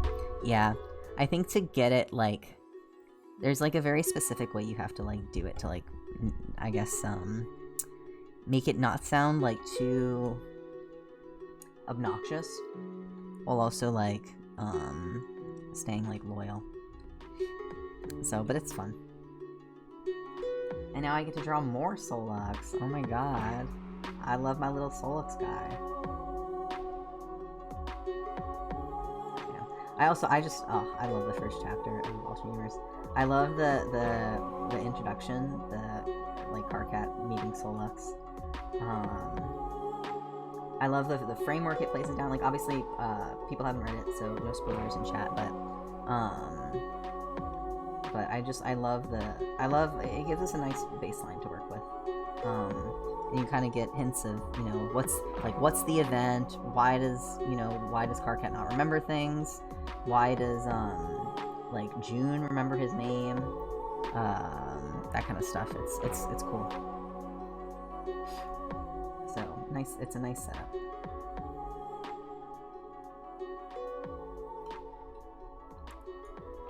On other Homestuck topics, making these like designs, the ones, because I made, this is the same one that I have the Karkat. Why aren't these? Boop. The Karkat and Dave ones in. I was thinking about how like an AU would be so cool with these guys. I love my AUs. I love my little fantasy AUs. And the idea was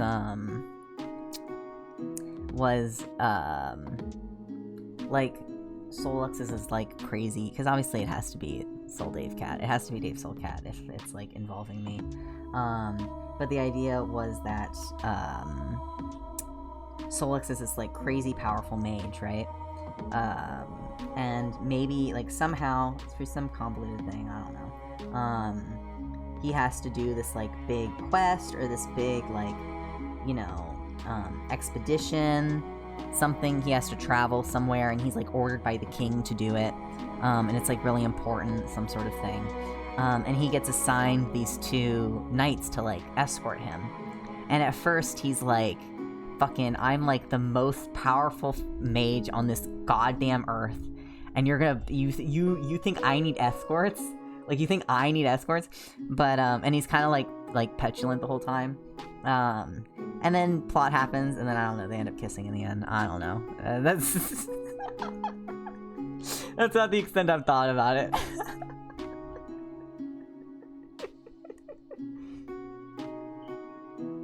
Okay, I'm back, and holy my mind just trying to process the new chapter. Yeah, my god. You destroyed my planet. You destroyed my fucking brain. Oh my goodness.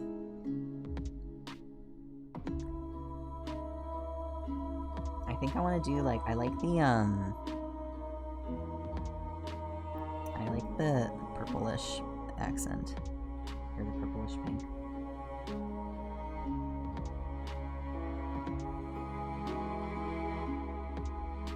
Unlike with Breath, who has like, it's like bright blue and then they have this like bright yellow accent color, and it's kind of obnoxious. The Doom palette is pretty nice. I'm in the middle of reading it right now. Yeah, it's so good.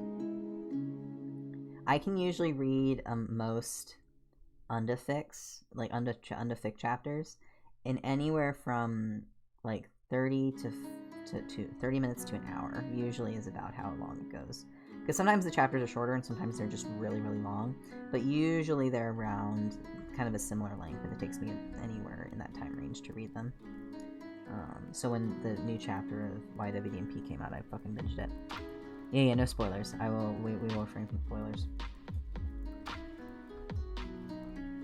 I think it would be cool. I was thinking about this.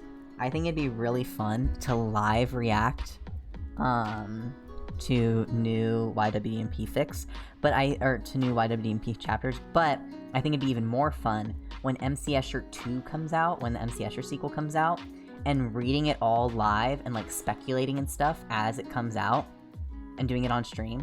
I think that'd be like when as coming. I think that would be such a blast. It'd be so fun. I think that would be really fun. I can like make little notes and stuff like that, and it would be completely new.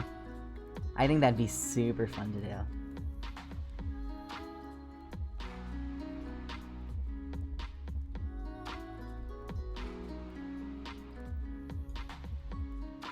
I finished DBDC about a week ago, and I really enjoyed the ending. Thinking after midterm, I'll pick up the chapters I missed for YWDMP. God, I don't even know what I'm missing now. Oh, yeah, because, I mean, I guess it depends on when you stopped catching up, because there might be a big chunk of new stuff out. Hi, Korsaka. How are you doing? Hope you're doing well. It's been a minute since I've seen you around stream.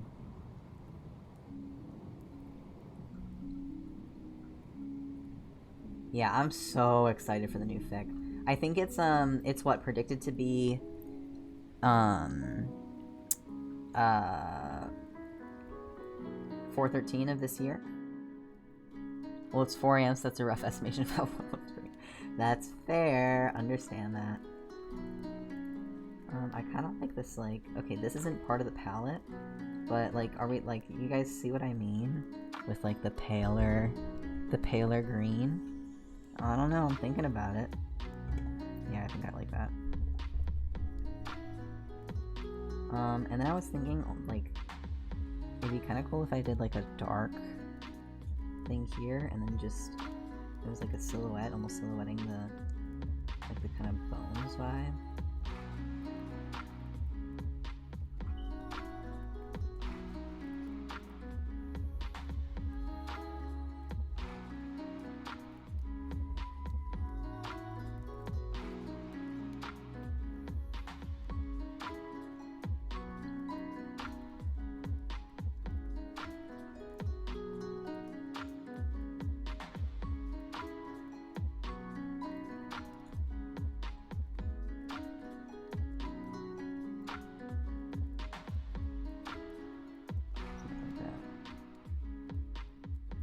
But yeah, MC Escher 2 is going to be great. I'm so excited for it.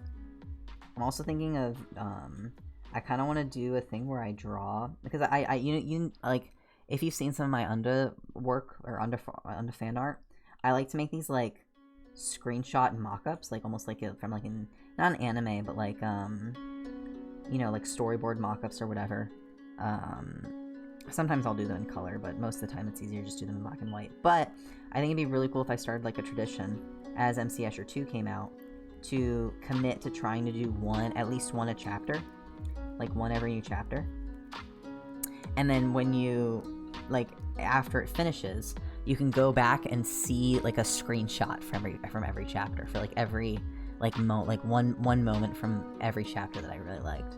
So, you know, by the end you'd have however many chapters, so if it's, like, 30 chapters, right, you have 30 pieces that are kind of back-to-back, and they all represent a little bit of the story from each chapter. I think it'd be really, like, that'd be kind of cool.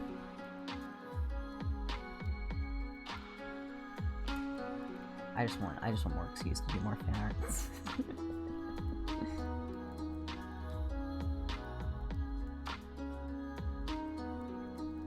I like how this looks.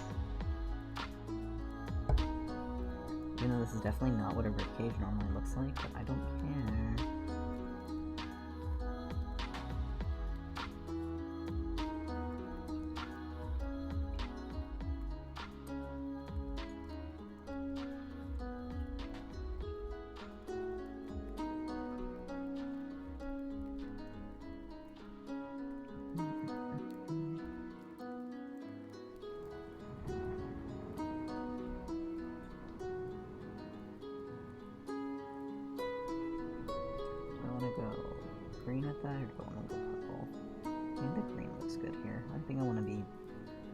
Conservative when it comes to usage of the purple.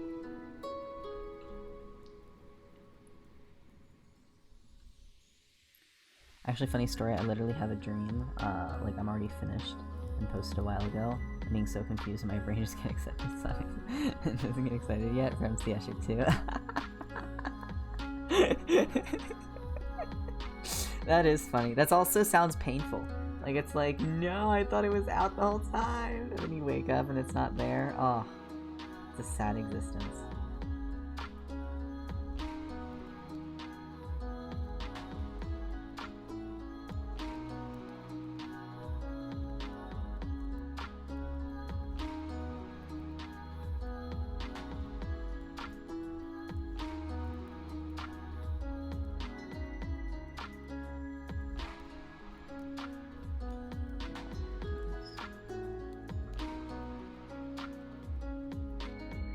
Do you guys draw the, or I guess not everybody here draws the characters, but do you guys imagine that the trolls, I like when people will draw the trolls with skin tones in gray that ever so slightly like go to like towards their blood color tint,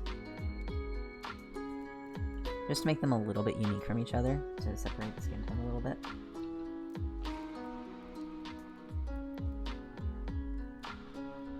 I try not to do it too much because I think it can sometimes start looking a little strange, like if you go really far into it. But I like just a little bit of it.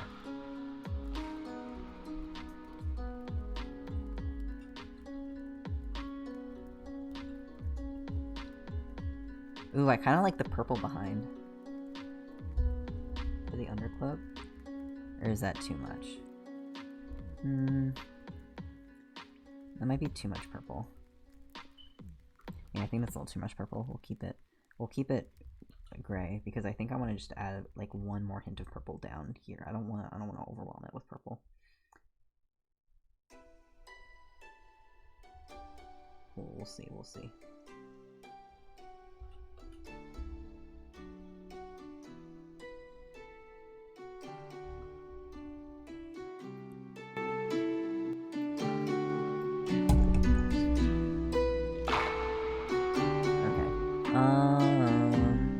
So I'm adjusting audio level stuff. I have a section on my Homestuck color palettes file that's just blood colors slightly tinted on the gray. Ah, very smart.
Music's a little loud? Okay.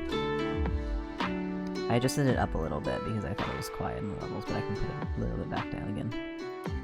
I think that should be better.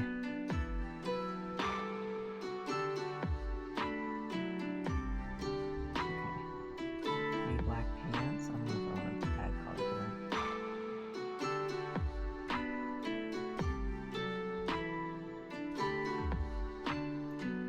Kind of like that. Maybe a little bit less gray.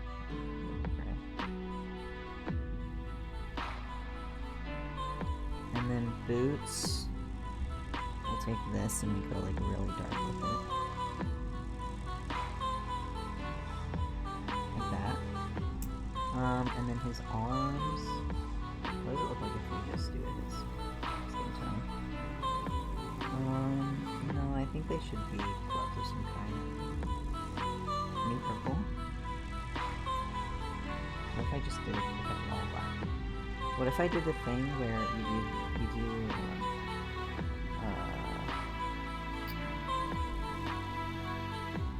this and this?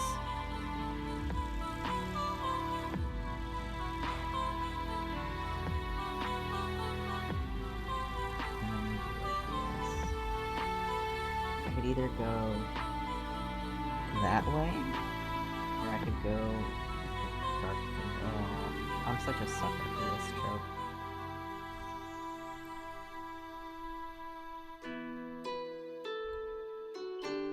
Where it looks like the hands are burned, or the black is going up the fingers, or starting from the fingers. And then if we do like a sickly kind of green for the little doom skulls. I guess they wouldn't be green because it's Solux, it would be blue. Maybe blue, because blue and red.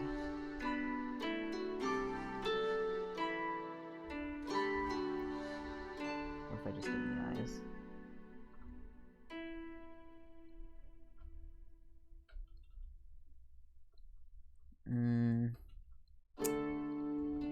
I could have that also trail off.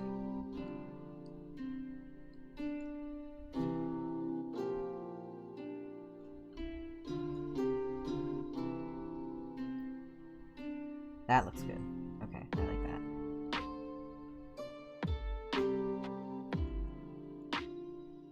Think about Fantasy AU, why do I need them? God, I hate these two, blah blah, they kiss. And by far the best quote, I laugh anytime. Yeah. Just, yeah, they somehow that happens. I just know that they kiss by the end. Because that's the important part, right? That's the important thing that matters. Is that, they need to be smooching by the end, you know? They need to be smooching. That's just how it is. And all the details can kind of come into place after, you know? Because we just know we have to get to the important part.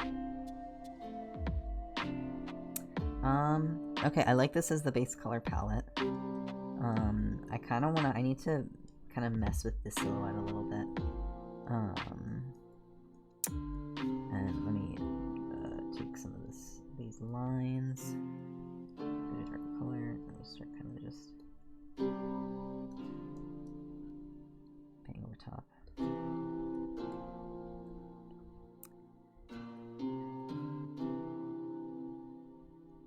Then what if we did this? We did this instead.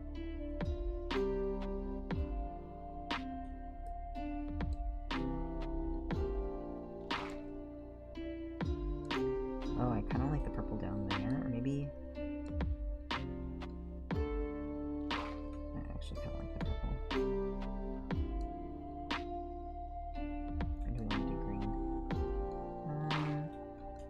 Oh, I'm so indecisive. I think the purple.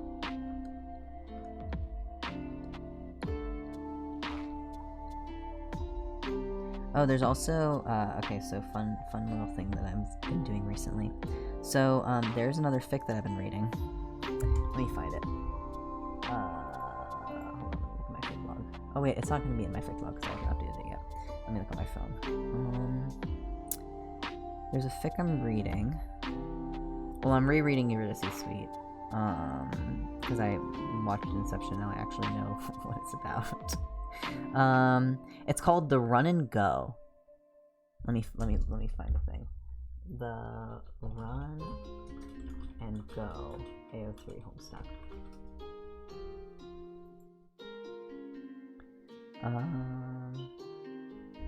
Left screen. And it is a fic that's focused on like the on specifically like the Strider family, right? Like, main POV is usually Dave Sprite, but it has Dave POV, it has Dave Sprite POV, it has Dirk POV, it has Bro POV, and it's a, oh, hi, Issa! Thank you for the Prime. It's essentially about, it's like a very, in-depth character study about, it's post-Spurb, so everybody, but instead of going Earth-C, everybody, like, the world goes back to before Spurb happened, and Bro is alive, Rose's mom is alive, but, like, all the Alpha Kids are on the planet now. A bunch of people are, like, all the sprites have mostly survived. So it's like a kind of a really interesting experience where they have to, like, readjust to life now. And also, and this is what I really found interesting, Bro is no longer, like, being mind controlled by Cal. And so it's kind of like him trying to reconcile also in a way, but also dealing with a bunch of past trauma and stuff like that. And, like, Dave trying to Dave Sprite and Dirk and everybody trying to figure out how to deal with that, and how they feel about that. And it's pretty well written. And see, do you guys see this? So this says it's over 500k words. It is also not completed, and it also hasn't been updated in quite a few months. Is that stopping me from reading it? And probably, definitely, I'm gonna get very, very, very attached after 500,000 words of reading, and then I'm gonna get to the end and I'm gonna want to die because I read an incomplete fic and it's not gonna have a proper ending and it might even be abandoned.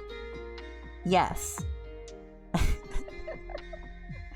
But it's good so far.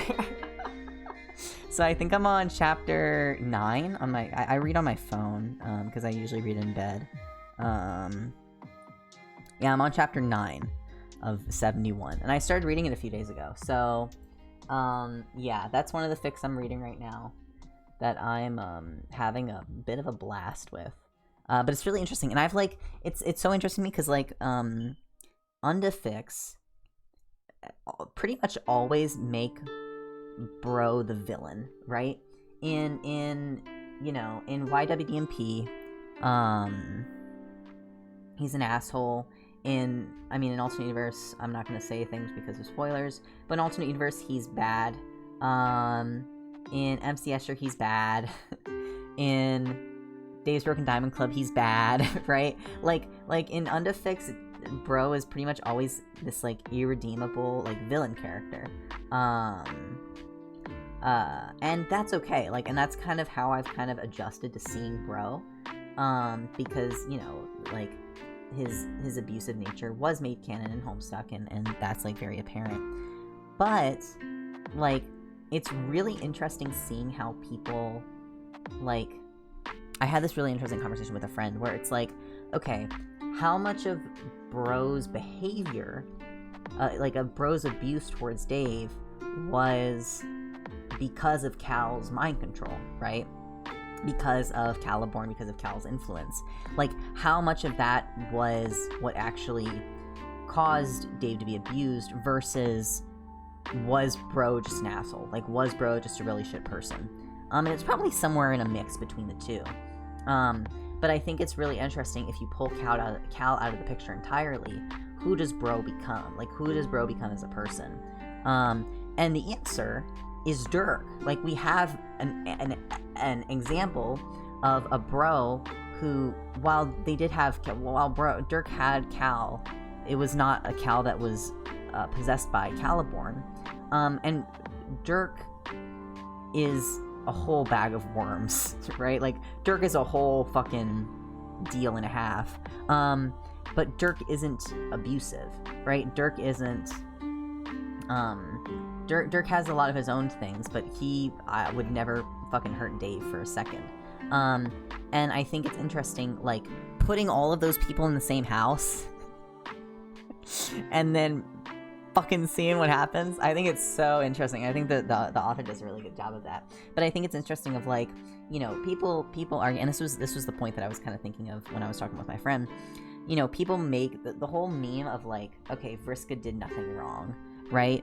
That's like a meme at this point, but for a lot of people back in the fandom, it did come from some place of, like, people genuinely trying to argue that Vriska was morally correct in a lot of the really awful things that she did. But at the same time, that same fandom, when Bro was revealed to be abusive, pretty much everybody jumped on the Bro is a shit person train. You know, the amount of Bro apologists there are is a much, much smaller number compared to the amount of Vriska apologists there are. And it's kind of interesting, like, because arguably, Vriska's behavior was worse than what Bro did. Vriska, you know, put Tabaros in a fucking wheelchair and, like, actively bullies him, you know, murders multiple of her friends, tons and tons of people, hundreds of people, right? And so, you know, how, like, if Vriska did nothing wrong, well, did Bro do anything wrong, right? Like, is Bro absolved because of, because he was being mind controlled by Cal? I don't think so. I don't think that Dave owes Bro any like, forgiveness, because Dave was still obviously traumatized and scarred by it. But it is still an interesting kind of thing to consider if you're looking at it in a morality sense of, like, okay, well, who is in, you know, how much of this does Bro, how much of it does Bro need to blame on himself versus outside influence? I mean, it's a little loud. I can turn down the music. How much longer are you going to be streaming? I will be streaming probably, I don't know, another 30 minutes maybe. Maybe a little less than that. We'll see. But I think it's an interesting question.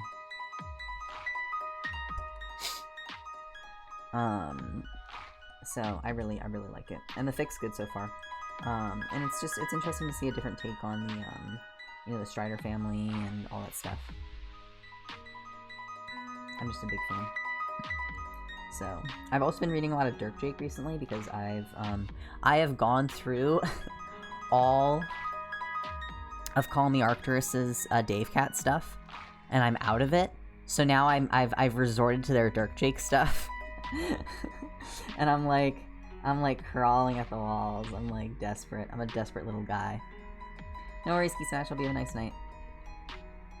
So not that Dirk Jake is bad, but it's not my definitely not my first pick. But I'm still having fun with it. It's still fun. And Ark is such a good writer, so it's like, you know, I'm not complaining in any other sense.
Yeah. I mean, to be fair,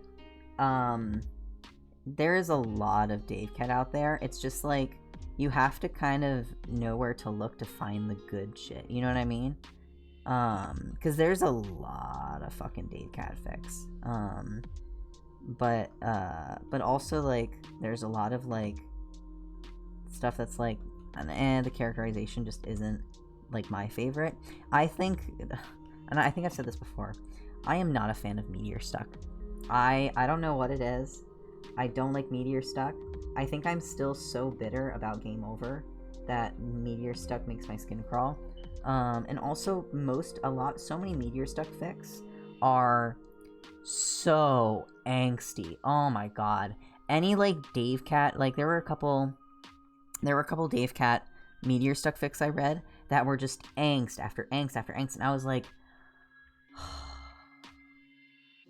like, there's more to these characters than just, you know, teen. And I mean, it's like, okay, they're teenagers. Like, Meteor Stuck is the 3 years between them being 13 and 16, right? Like, that is like the worst time to be stuck with like 6 people on a goddamn meteor. Like, you know, fucking unable to do shit, except for, you know, be fucking sexually frustrated. I don't fucking know. Like, and depressed, right? So it's like, right? Like, I could take it or leave it. But I'm just, I just didn't care for so much of Meteor Stuck stuff, so, that's why I think I love, like, AU fix and stuff that takes them out of Homestuck. Because the thing is that if we're being honest, right? Okay, I'm gonna be a little honest with you guys, right? MC Escher is my least favorite undefic, right? And the reason that I've realized, because I finished rereading it, well, actually, I didn't finish rereading it because I stopped, like, 3 chapters before the end, because I just wanted to read some different things,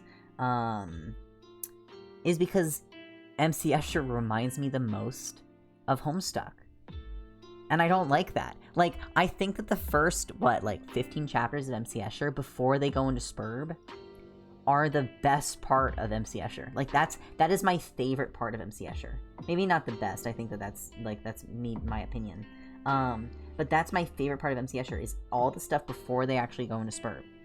Once they go into Spurb, I just get really sad and fucking depressed, because the plot points get, like, make me fucking sad. And you get less of the relationship stuff. Like, the only part that I really like when they do go into Spurb is the pale, Dave Soul stuff, because that only happens once they get into it. They actually get into Spurb. But other than that, I don't care for it. I kind of like that. Other than that, I'm not a huge fan of MC Escher's Spurb stuff. So, you know. And now, to be said, right? It's my least favorite undefic, but, like, that's still such a high standard, right? Like, undefics are still so incredible that me saying it's my least favorite is still putting it on a very, very high pedestal. And then we get the other POV of them running. Yeah, it reminds me so much of the alpha. It reminds me so much of the flip that we get in Game Over to the alpha kids. That it makes me bitter. It makes me a little bitter. And it's, like, I thought that maybe I could look past it when I did my reread, but I couldn't. I got to the part where we switch POVs to the alpha kids, and I was like, oh, I still kind of hate this. Like, I still just kind of hate this a little bit. It's amazing how we all like Homestuck, but we, like, don't like Homestuck. Homestuck is so much better. Exactly! That's how, yeah, exactly! Like, I hate Homestuck. I love Homestuck, I hate Homestuck. Oh, I was so conflicted about it. It's so funny, because, like, for a while I thought maybe maybe Homestuck was growing on me, but it's like, I was thinking that the longer that it's been since I've actually read all of Homestuck and since I finished it, the more I was like, well, maybe it's not that bad. And then I reread and I rewatched Game Over, and I was like, never mind, fuck this. I was like, fucking goddamn it. Yeah, everything you remember is so much better than the actual thing itself. Now, do I regret reading it? Not at all. I have a friend who read Homestuck with me, who, like, confessed to me later and was like, and they've read, like, Undefix. They said that, you know, the fandom stuff has been really, really cool, and they really appreciated reading that. But they said, it doesn't make up for Homestuck, and they kind of wish that they hadn't read Homestuck, like, all over. They think that overall they thought they got worse out of it than going in. And they said they regretted reading it. Now, I don't agree with them there. I think I'm still glad that I read Homestuck, even with having read Game Over, with having, you know, even read some of the epilogue stuff, right? Because I think that overall, everything that I've gained from Homestuck as a fandom and as, like, what I've been able to, you know, experience from Homestuck as a as a piece of media has been worth it. I was so close to reading Homestuck when you told me about Game Over. Yeah. Yeah. I was pretty convinced that you weren't actually going to read Homestuck, but also if you were going to read it, like if you did tell me you genuinely had started it, I would have felt obligated to warn you about Game Over, just because it fucked me up so bad. Because it's so fucking let you down so much. And the same thing with the ending. The ending, I don't know. The characters are great. There are a lot of great concepts, but just do your own thing with them, and it'll probably be better than canon. I fucking love this comic. It's been my special interest for 3 years, but legit Undefix mean more to me than actual Homestuck. I genuinely was close to reading. I'm glad you told me. Yeah. Which is fair. Though, Denny, I don't know if you would have gotten through the first few acts of Homestuck. Like, even if you had started, I don't think you would have. Maybe I'm wrong there, but I just don't think you would have enjoyed it. I really don't think you would have enjoyed Homestuck at all. Or at least you might have wanted to, like, skip to the trolls, which is a bad idea. You also didn't think I'd get into TMA, so I thought you would still enjoy TMA. I just was pretty convinced you wouldn't listen to it because you told me that people have been trying to get you to listen to it for years. And then, and I was like, okay, you're probably just not going to listen to it, which is fair. But then you did, so. Yeah. But, I think that, like, if anything, the best way to read Homestuck is with somebody who knows Homestuck, right? And, like, know going in that, like, you're almost, know going in that you're gonna experience a train wreck, right? Like, I think you can still get invested, but, like, knowing going in that it's going to ruin you. You know what I mean? Like, I don't know. You have to come in with such a specific mindset. And I'm very glad that I wasn't, like, deeply affected. Like, I still was, like, fucking... I was pissed after Game Over. I wasn't, like, crying, right? I was pissed after Game Over, and I was pissed what they did with the characters.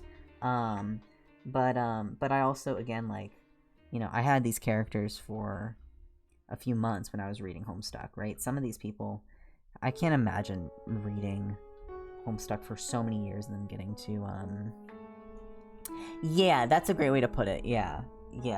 Having low expectations, you know, going in, like, I think that people should experience Homestuck mostly because of, like,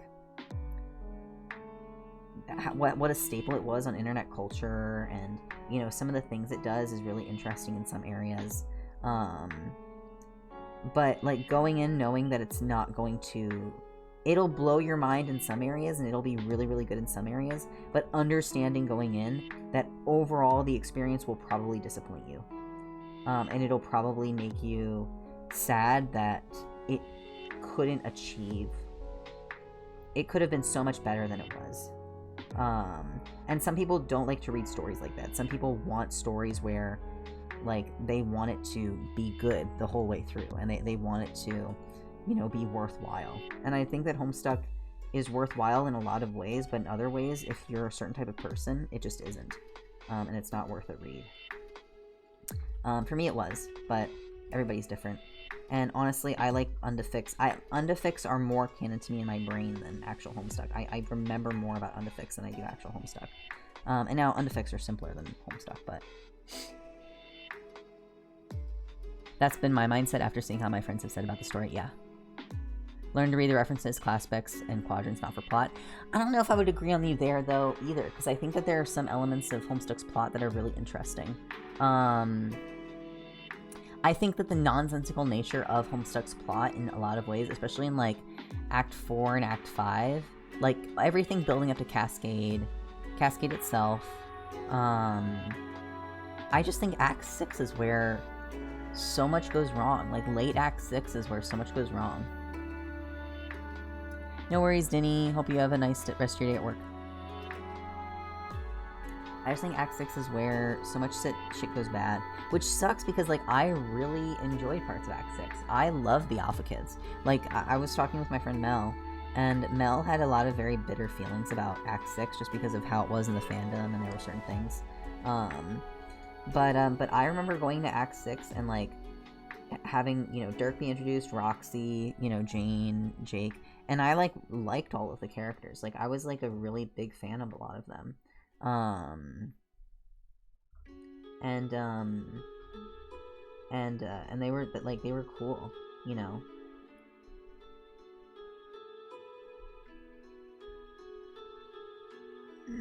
Excuse me.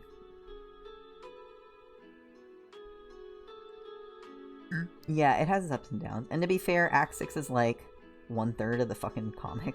It's so big. There's so much in Act 6, so I can't really just presumptuously say, you know, Act 6 is the best part of the worst part. First time I started comic flash pages, they just remakes many things such as shit pieces they are just don't work. I dropped it for like this year because no one can help me with what and been so pissed off for continuing. Yeah, you have to read it through the Homestuck unofficial collection, and I think some people forget to tell others that. Yeah, Duality, I understand you so hard. I was talking to another friend about this. The reason I like Undafix so much is because Unda has very simple prose. Undafix are very simply written. You know, there's not too much spice. I can read them without having to think too hard most of the time. I can read them turning my brain off, and I can understand things. Once you start throwing prose at me, like, my brain, like, I will start skimming pages. Like, I will start skimming through your shit because, like, my brain just doesn't want to process it. So Unda is, like, the perfect mix of, like, simple language, simple wording, good story, fantastic understanding of characters. Like, I don't need more than that. That's all I need. That's all I need to. It is a complex story told in a simple way, and that's my fucking favorite kind of story. I love yes. There was a fic that I was trying to read, that was like a Hal focused fic, and it was so heavy on prose that I just, like, my eyes were glazing over. And that was nothing against the writer. The writer was very, very good, but I just can't. That style of fic, I just have such a hard time reading and understanding. Because I'm dumb. Because I'm a dumb, big idiot. That's how it is. I'm just a little bit of a guy who's a little bit of a dumb little baby boy. And you know what? I'm proud of that. I love being I'm a dumb little baby boy, and I know how to draw pictures. So I'm happy. I'm you know, I'm not complaining. I get media made for me. And that's all I need.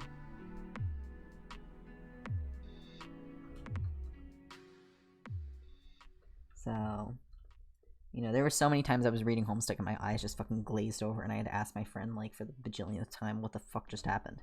Because Homestuck's like that. Homestuck is not forgiving when it comes to not having... Though, I think Homestuck is sometimes needlessly confusing. Like, for the sake of being annoying. Now, sometimes I like that, but... Yeah, I agree with you. I agree with you, Zay.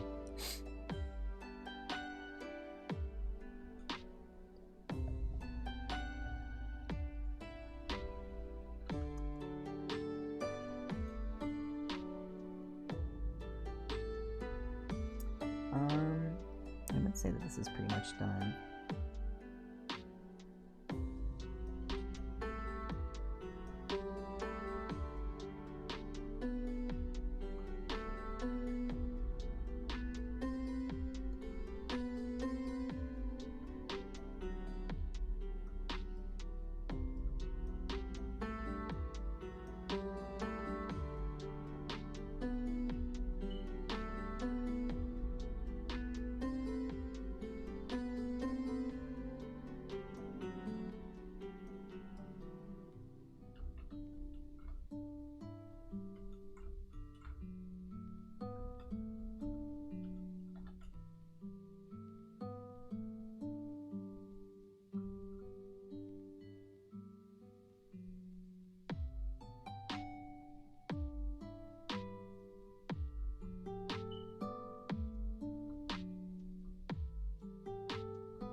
think, oh, this looks good.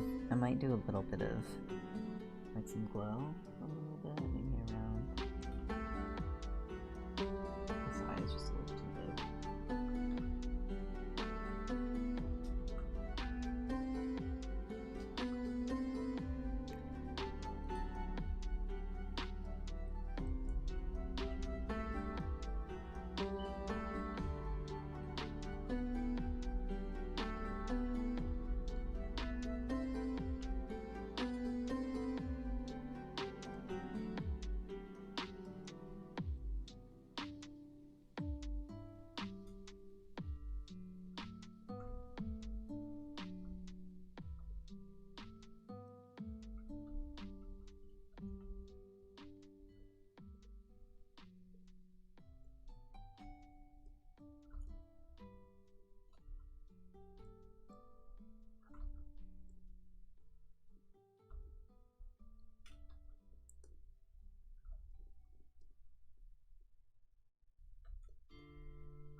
There we go.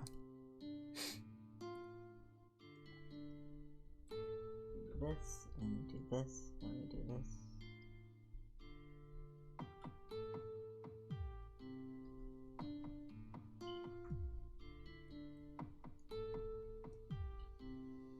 I want actually that to go directly back. So we'll do this actually first.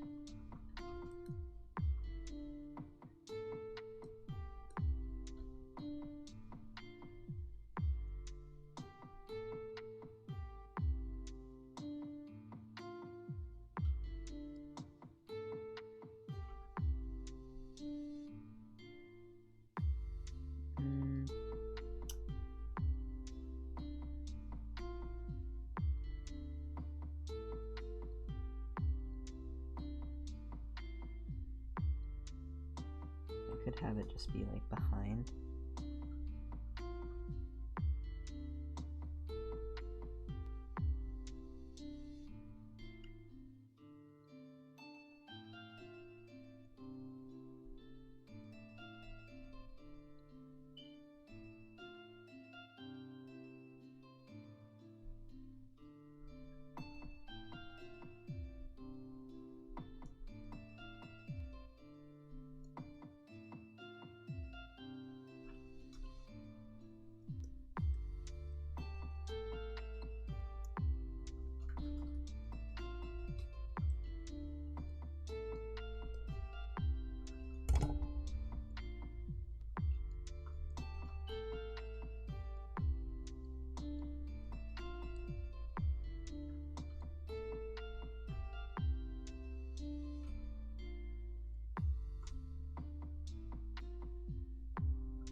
Something like that. I guess this kind of...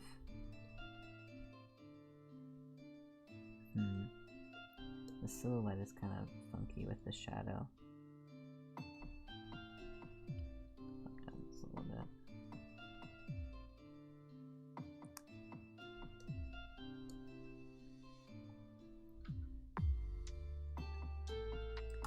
Oh, you guys are writing essays. Oh my god. I gotta read.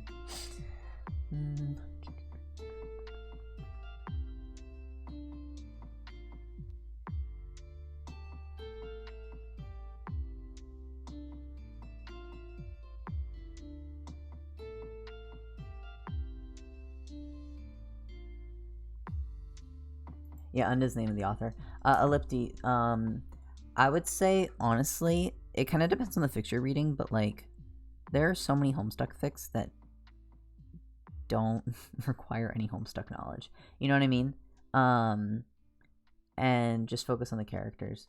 There's really the only things that I have super retained from Homestuck itself are class specs, quadrants, character dynamics, a couple character dynamics, some names, but like the actual plot of Homestuck, whew, It is out of my brain.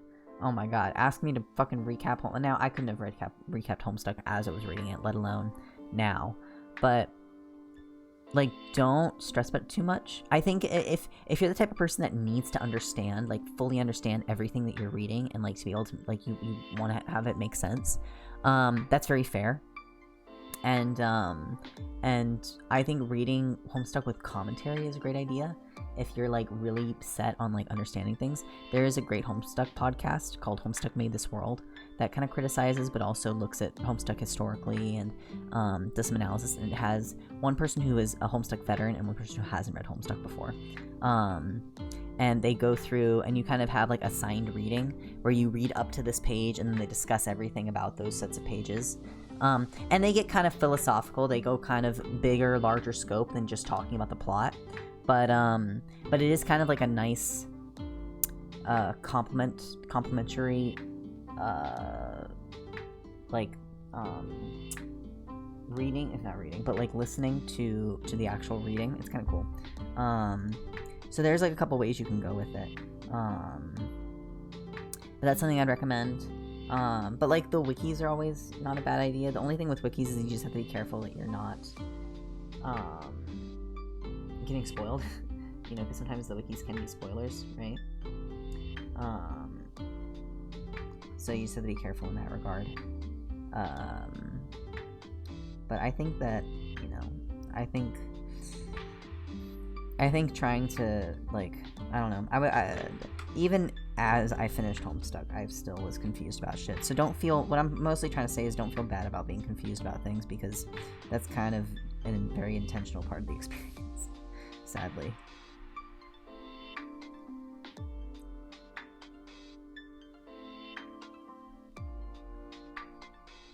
Okay, this is done. I'm gonna post this. And I think since this is done, I'm going to end stream. Thank you guys for hanging out, for the people who did decide to hang out. This was very fun. We'll probably do more Undefic reading tomorrow. We'll do another chapter tomorrow. And yeah, like tomorrow night, same time, 9 p.m. EST or so. Yeah. So thank you guys all for hanging out. I will talk to you all later. Have a lovely, lovely, lovely rest of your night. Yeah. Right. Bye, guys. Good night. Bye, bye, bye, bye. Good night. Thank you for reading. It was loads of fun. Hell yeah. Hope the people who want to return can return, or will return tomorrow. Alright. Good night.